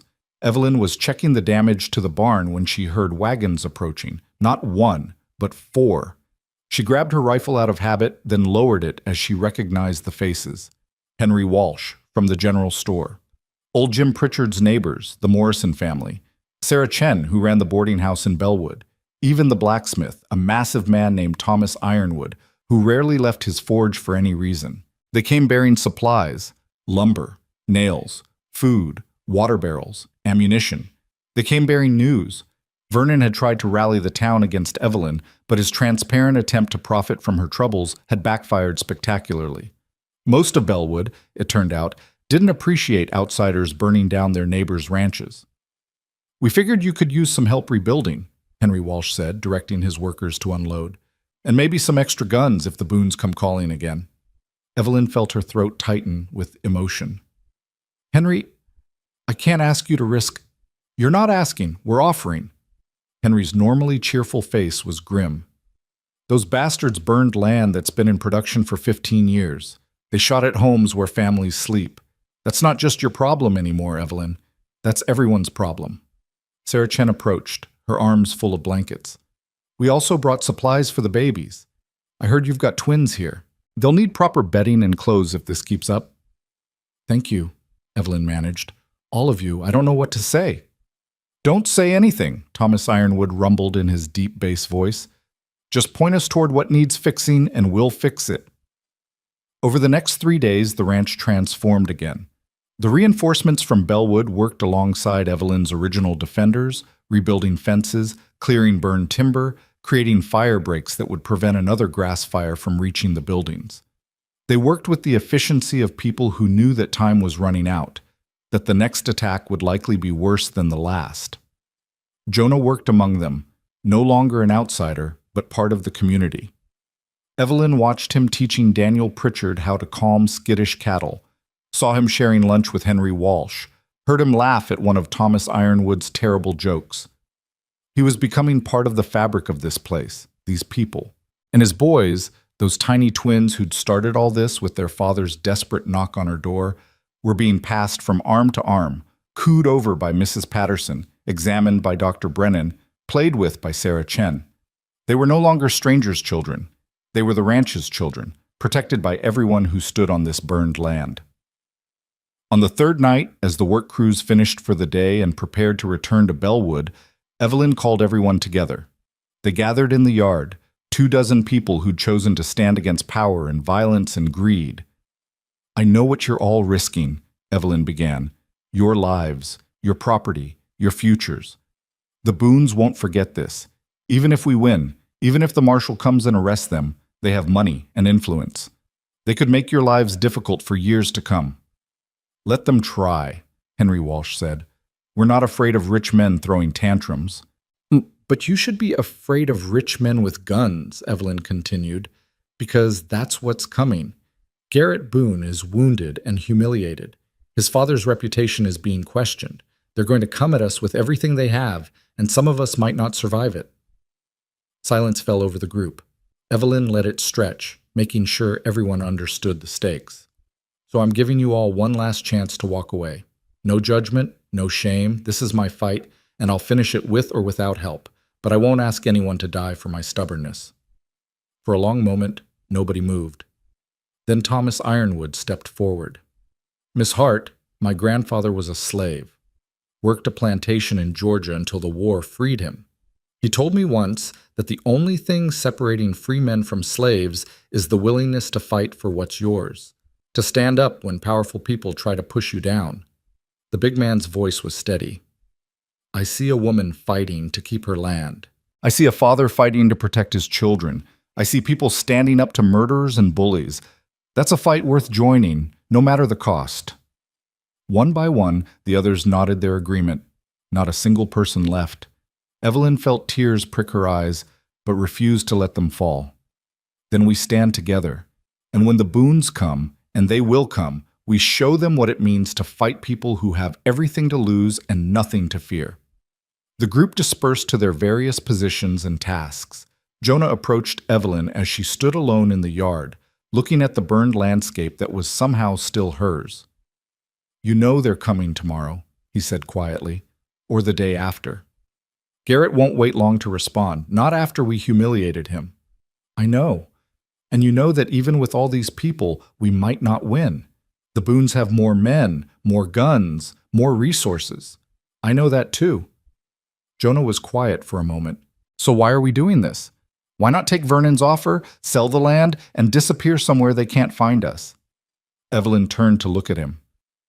"You remember that first night, when you knocked on my door and asked to sleep in the barn? Of course.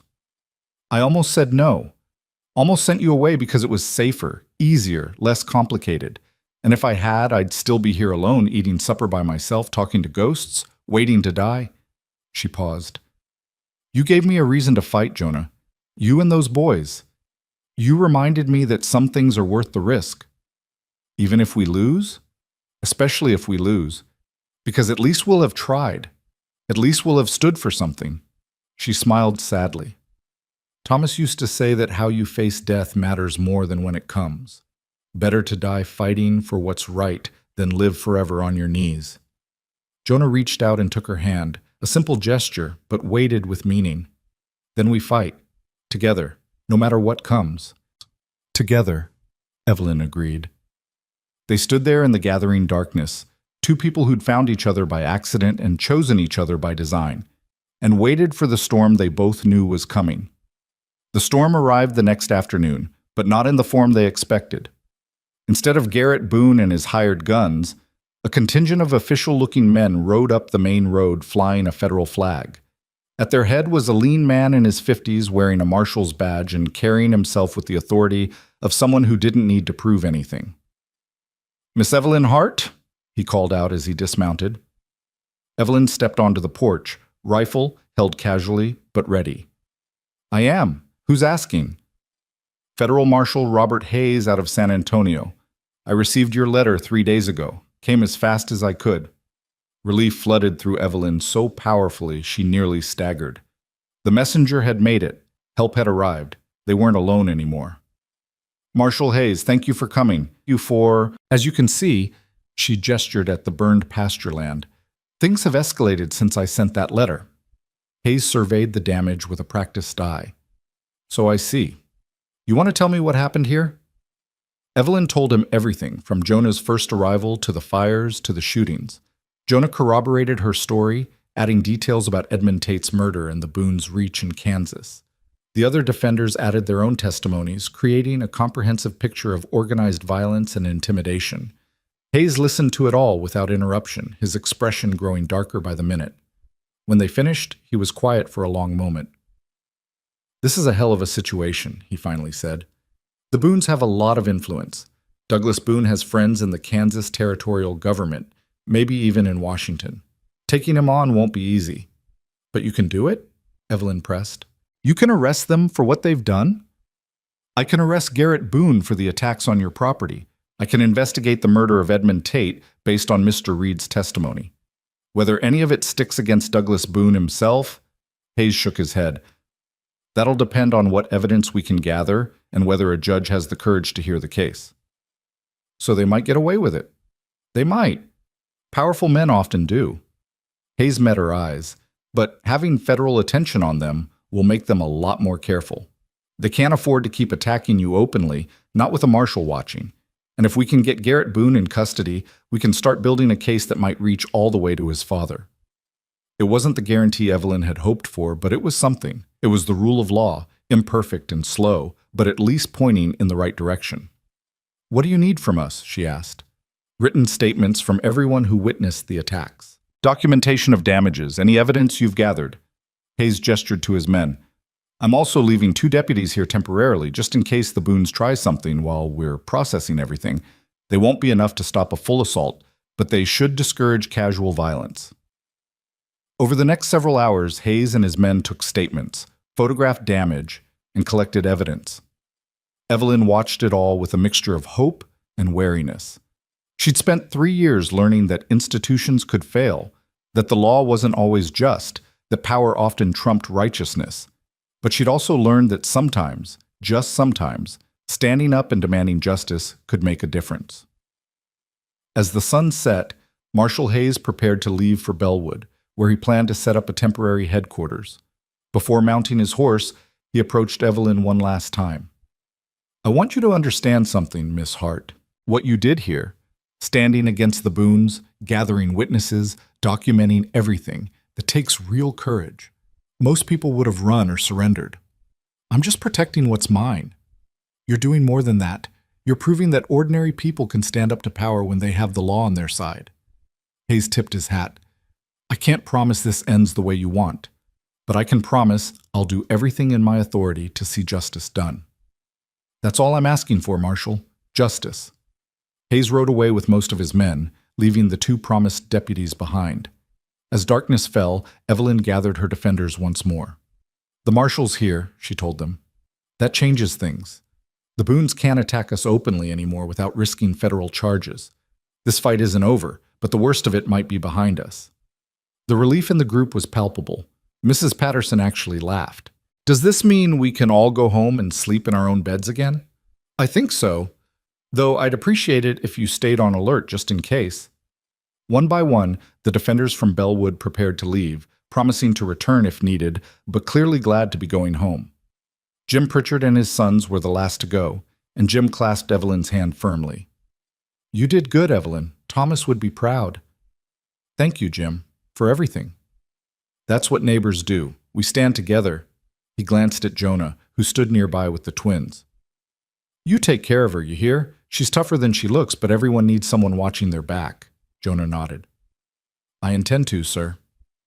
When everyone had gone and only the two federal deputies remained on patrol, Evelyn and Jonah stood together in the yard, looking at the ranch that had become a battlefield and somehow survived.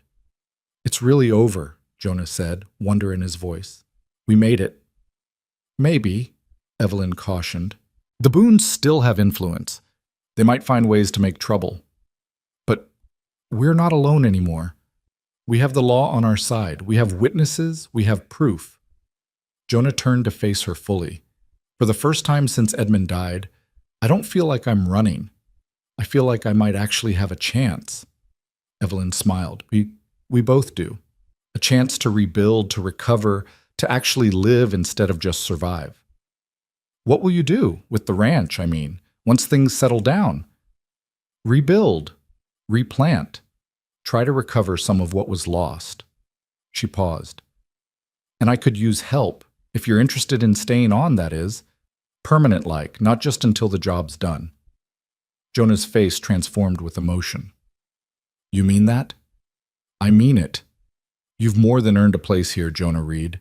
You and those boys. If you want it. Want it? Jonah's voice was rough. Miss Hart, Evelyn, I can't think of anything I want more. A home, a future, a place where my sons can grow up safe. Then you've got it. All of it. Evelyn extended her hand. Partners? Jonah took it, his grip firm and warm. Partners. They shook on it there in the darkness. Two people who'd found each other through desperation and chosen each other through courage, and sealed a bond that would define the rest of their lives. Neither of them knew exactly what the future would bring. The legal battle with the Boones might drag on for years. The ranch would take time and money to rebuild. There would be challenges, setbacks, maybe even failures, but they would face it all together, on land they defended with blood and fire, surrounded by neighbors who'd stood beside them when it mattered most. And that, Evelyn thought as she looked at the stars emerging overhead, was worth every risk they'd taken. The 2 weeks that followed Marshal Hayes's arrival carried a strange quality, like the eerie calm that settles after a tornado has passed, but before anyone knows the full extent of the damage. The federal deputies remained on the property, their presence a deterrent against any overt violence. But everyone knew the Boones weren't finished. Men like that didn't simply accept defeat and walk away. The first indication of their new strategy came when a lawyer arrived from Kansas City, a slick-suited man named Richard Caldwell, who represented the Boone family interests. He came with documents, affidavits, and a story that painted Jonah Reed not as a witness to murder, but as a disgruntled son-in-law who'd tried to extort money from Edmund Tate, and when refused, had set the fatal fire himself before fleeing to Texas. Marshal Hayes listened to Caldwell's presentation with a stony expression, then dismissed him with a curt observation that convenient witnesses and purchase testimony wouldn't hold up under federal scrutiny. But the damage was done. Word spread through Bellwood, and beyond that, maybe things weren't as clear-cut as everyone thought. Maybe this Jonah Reed was actually a criminal. Maybe Evelyn Hart had been duped by a smooth-talking drifter with a sob story and 2 babies he probably stole. Vernon Hart, predictably, seized on this narrative with gleeful enthusiasm. He made the rounds in Bellwood, suggesting that Evelyn's judgment had been compromised, that she was being manipulated, that her stubborn defense of Reed only proved she wasn't fit to manage her own affairs, let alone a working ranch. Evelyn heard about it third hand from Henry Walsh, who rode out to warn her. They stood in her kitchen while Jonah fed the twins in the next room, speaking in low voices. "Vernon's filing another petition with the court," Henry said quietly. "Claims you're mentally unfit to hold the property. Says your association with Reed and the violence it's brought proves you're incapable of making sound decisions." Evelyn felt cold fury settle in her stomach. "On what grounds?" "Moral turpitude, reckless endangerment, harboring a fugitive." Henry's expression was apologetic. "He's got signatures from people in town. Not many, but enough to make the petition look legitimate." "Who signed it?" "Folks who are scared, mostly. The Boones have deep pockets, and word is they're offering to buy up property in the area at premium prices. Some people see an opportunity. Others are worried that standing against the Boones will make them targets too." Evelyn closed her eyes, fighting against the wave of exhaustion that threatened to overwhelm her. 3 years of fighting, and it never seemed to end. Every victory just revealed a new battlefield, a new way for people to try to take what was hers. "What do I do, Henry?" "You fight it in court, same as before. You get character witnesses. You document everything you've done to maintain and improve the ranch. You show that you're making sound decisions based on evidence, not emotion." He paused. "And you might want to think about whether having Jonah here is helping or hurting your case. You think I should send him away. I think you should consider whether his presence gives Vernon ammunition you can't afford to hand him." Henry's voice was gentle. "I'm not saying it's right, Evelyn. I'm saying it's practical." After Henry left, Evelyn sat at the kitchen table for a long time, her head in her hands. She heard Jonah moving in the other room, heard one of the twins babbling happily, heard the normal sounds of a house that was finally becoming a home. And she thought about what it would mean to send them away. She was still sitting there when Jonah appeared in the doorway, one twin on his hip. "Everything all right?" he asked. Evelyn looked up at him, this man who'd knocked on her door asking for nothing more than a barn to sleep in, and felt something crystallize in her chest. A decision, a choice, a line in the sand. "Vernon's filing a petition to have me declared unfit to own the ranch," she said flatly. "He's using you as evidence that I'm making reckless decisions." Jonah's face went pale. "I'll leave. Tonight. I'll take the boys and—" "No," Evelyn interrupted. "You'll stay. We'll fight this together, same as we fought everything else." "But if I'm the reason—" "You're not the reason, Jonah. Vernon is the reason. His greed is the reason. The Boone's violence is the reason. You're just a convenient excuse." She stood up, her jaw set. "I'm done letting fear dictate my choices. I'm done letting other people tell me what I should do with my own land, my own life, my own future. If Vernon wants to challenge me in court, fine. Let him. But I won't give him an easy victory by backing down now." Jonah shifted the baby to his other hip, his expression torn. "You could lose everything." "I could. But I'd lose it fighting for something I believe in. For someone I believe in." Evelyn met his eyes directly. "Do you understand what I'm saying, Jonah?" Something shifted in his expression, vulnerability mixing with hope. "I think so. But maybe you should say it plain so there's no misunderstanding." Evelyn took a breath, steadying herself. "These past weeks, having you here, having the boys here, it's changed something for me. This ranch stopped being just a memorial to Thomas and became something alive again, became a home again, and I'm not willing to give that up no matter what Vernon or the Boones or anyone else threatens."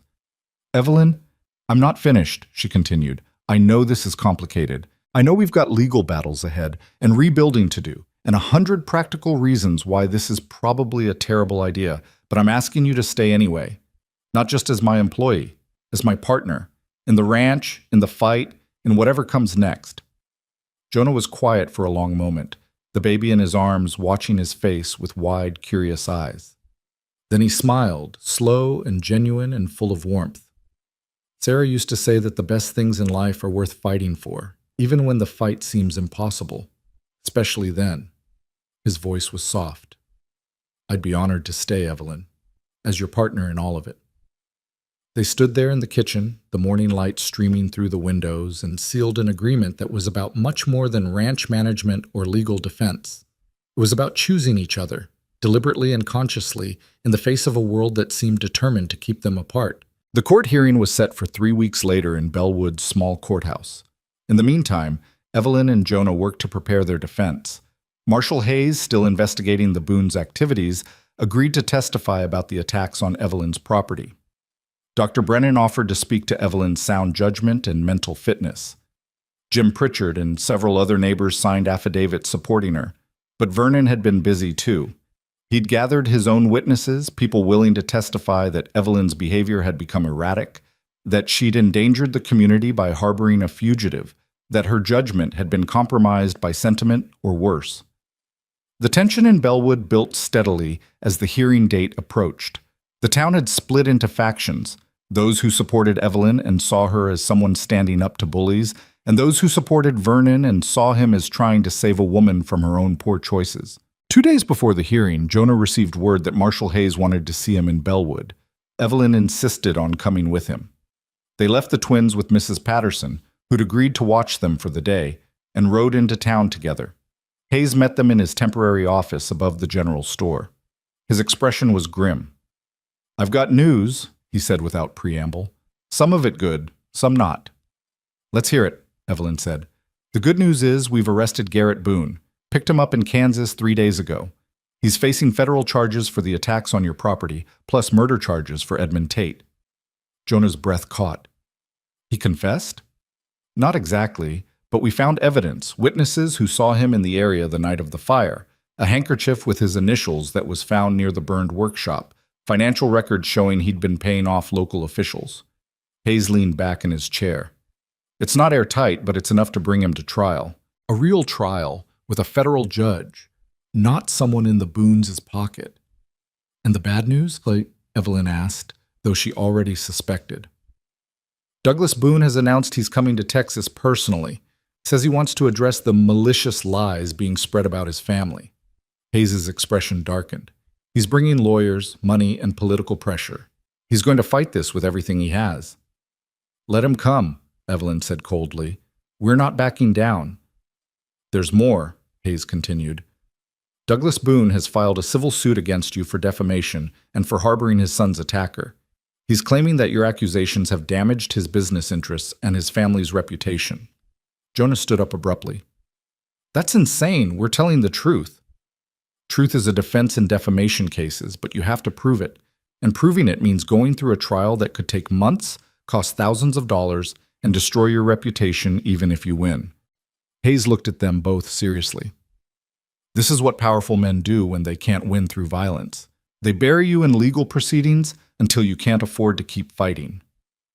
Evelyn felt the weight of it settle on her shoulders. She'd fought so hard, come so far, and now faced the prospect of being destroyed not by bullets or fire, but by paperwork and lawyers. "What are our options?" she asked quietly. "You could settle. Agree to stop making public accusations about the Boones in exchange for them dropping the suit and leaving you alone.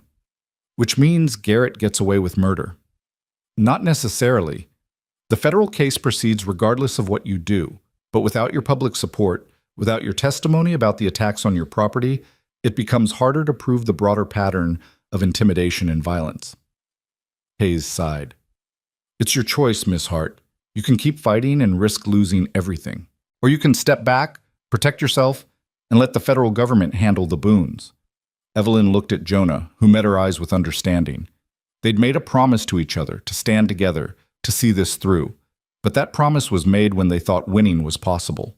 Now, facing the full weight of the Boones' resources and influence, victory seemed impossibly distant. "Can we have some time to think about it?" Jonah asked. Hayes nodded. "You've got until the hearing day after tomorrow.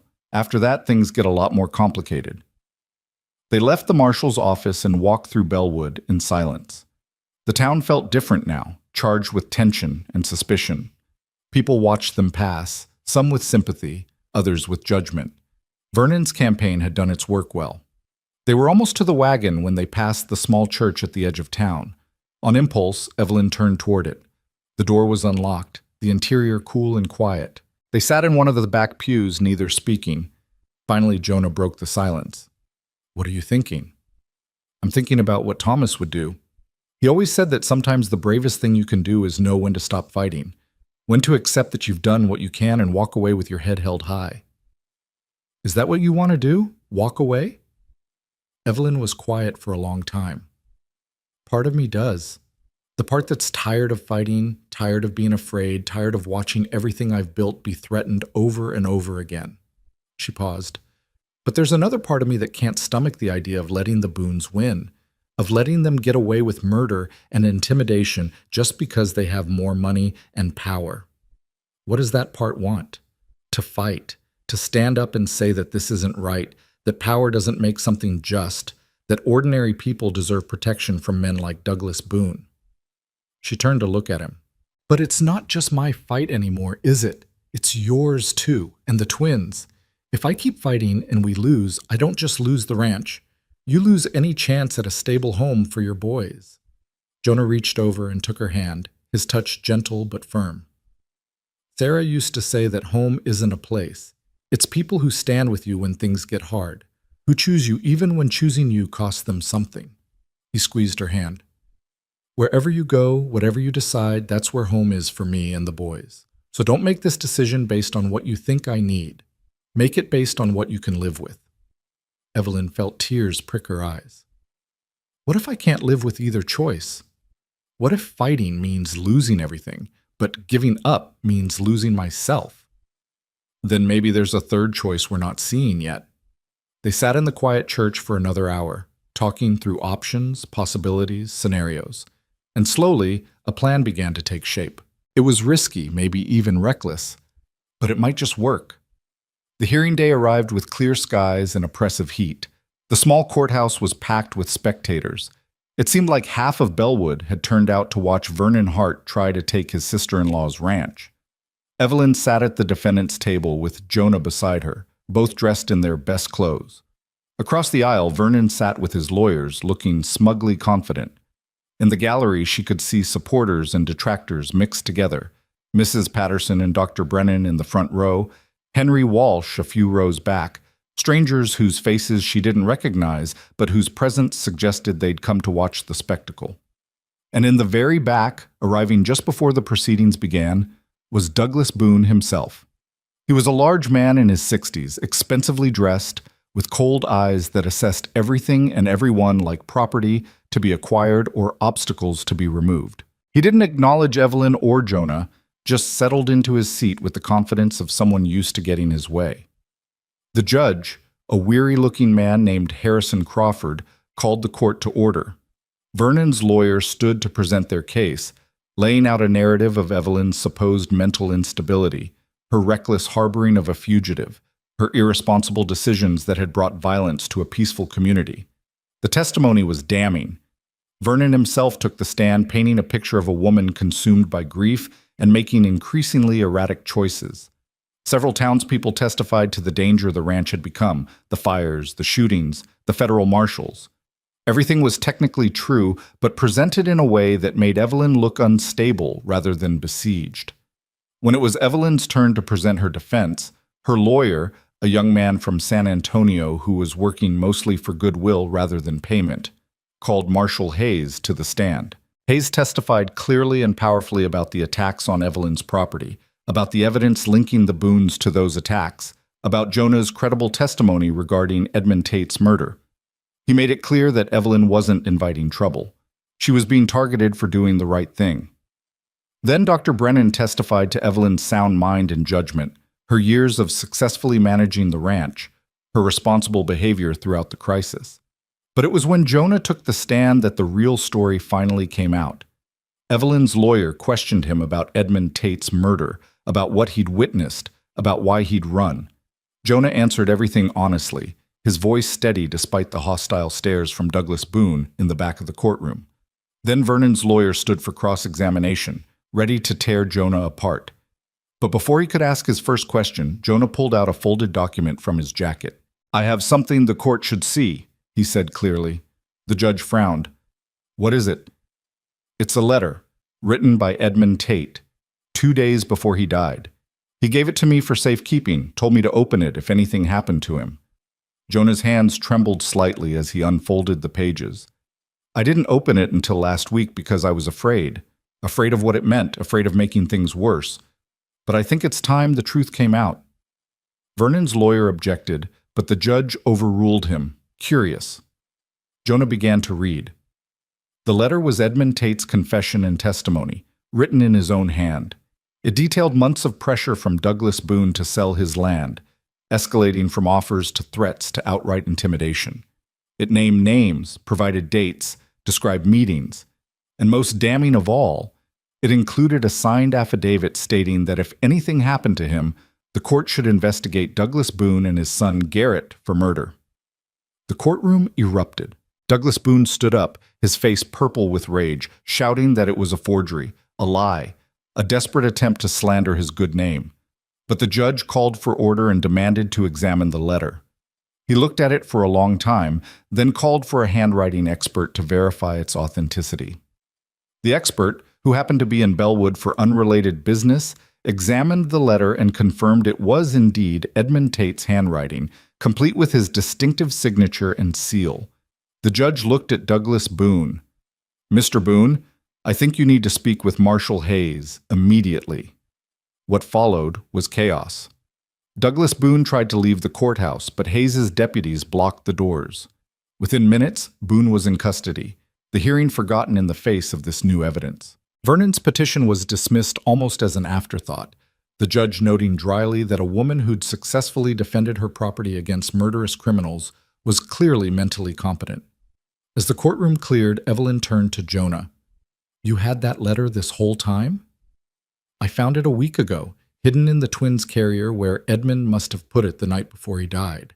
I didn't tell you because I wasn't sure if I should use it, if it would just make things worse."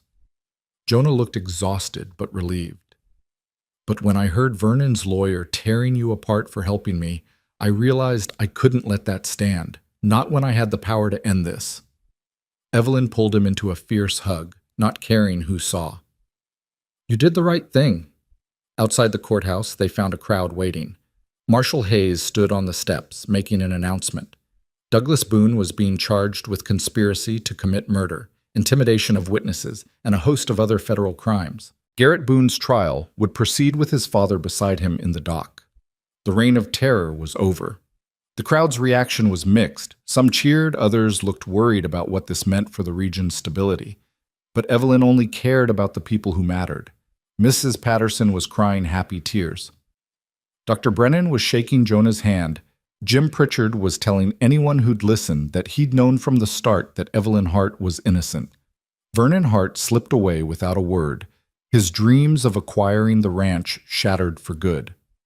That evening, back at the ranch, Evelyn and Jonah sat on the porch while the twins played on a blanket between them. The sun was setting over the burned pastures, painting everything gold and orange. "What happens now?" Jonah asked. "Now we rebuild. The pastures will recover. Grass always comes back after a fire, stronger than before. We'll replant, repair the fences, get the cattle back to proper grazing." Evelyn smiled. "It'll take time, but we've got time now. The Boones won't be bothering us anymore." "And us?" Jonah's voice was careful. "What happens with us?"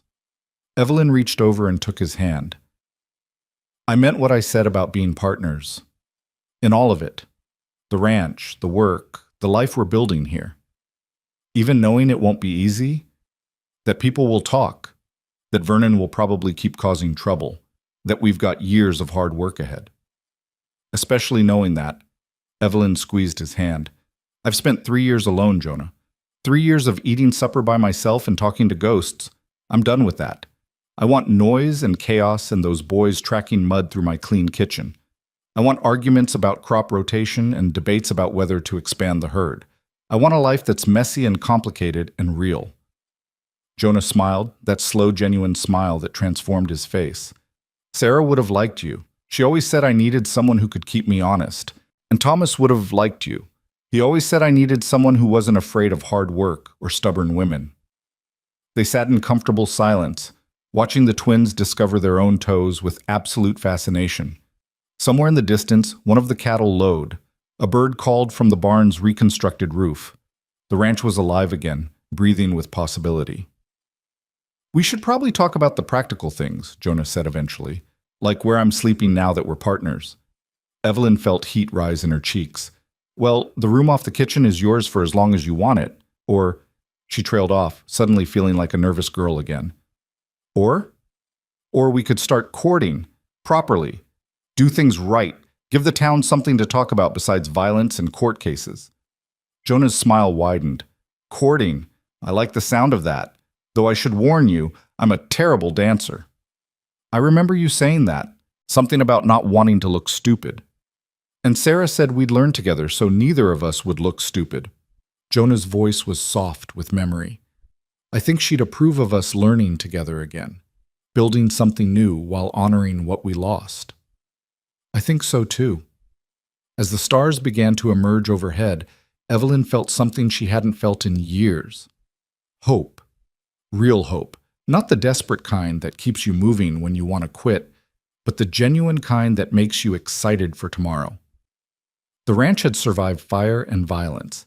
She had survived grief and loneliness. Together, they'd survived powerful men who thought they could take whatever they wanted. And now, finally, they could start living instead of just surviving. The twins, as if sensing the shift in atmosphere, both began fussing at the same time. Evelyn and Jonah moved in perfect synchronization, each scooping up a baby, rocking and soothing with the practiced ease of people who'd learned to work as a team. "You know," Evelyn said, bouncing little Caleb gently, "I never thought I'd have children. Spent years accepting that it just wasn't meant to be." "And now you've got two," Jonah pointed out. "Instant family. Instant chaos, more like." But her smile was genuine. "Though I wouldn't change it for anything." The babies settled, content in their arms. Evelyn looked at Jonah over their small heads and saw her future reflected in his eyes. It wouldn't be easy. There would be hard years ahead, struggles with drought and debt and all the challenges that came with ranching in Texas. There would be gossip from people who didn't approve, legal complications to navigate, memories of Thomas and Sarah that would sometimes ache. But they would face it all together, on land they'd defended with blood and courage, surrounded by neighbors who'd proven their worth when it mattered most. "You know what Thomas used to say?" Evelyn asked softly. "What?" "Home isn't the land you inherit. It's the land you fight for, the people you choose, the life you build from scratch even when everyone says it's impossible." She looked around at the ranch, damaged but standing, broken but healing. "I think we've built something worth keeping." "I think so too." Years later, when people asked Evelyn Hart about that summer, about the fires and the violence and the stand against the Boones, she would tell them the story simply. A man knocked on her door asking for shelter. She said yes. And that single choice changed everything. But what she rarely mentioned, what she kept close to her heart like a secret treasure, was the moment she opened that door and saw Jonah Reed holding his infant sons. The moment she made her choice, not out of kindness, but out of recognition. Seeing in his exhausted face her own fight for survival, her own refusal to surrender, her own stubborn determination to protect what was hers. That moment hadn't just changed her life. It had saved it. And now, sitting on her porch with a man she'd chosen and children she'd claimed and land she'd defended, Evelyn finally understood what Thomas had been trying to tell her all those years ago. Home wasn't something you inherited from the past. It was something you chose to build every single day, with courage and stubbornness and love. And this ranch, this family, this life they were creating together, this was home. The twins fell asleep in their arms as the stars wheeled overhead. Tomorrow would bring new challenges, new work, new battles to fight. But tonight, they had peace. They had each other. And that was more than enough. In the distance, a coyote called out to the Texas night. The sound that had once seemed lonely now felt like a benediction, a wild blessing on all who had the courage to stand their ground and fight for what they loved. Evelyn Hart had started with nothing but 60 acres and determination. Now she had a partner, 2 sons, a community that had proven its loyalty, and a future that stretched out before her like the endless Texas sky. She had held the line. She had stood her ground. And in doing so, she had discovered what it truly meant to be home.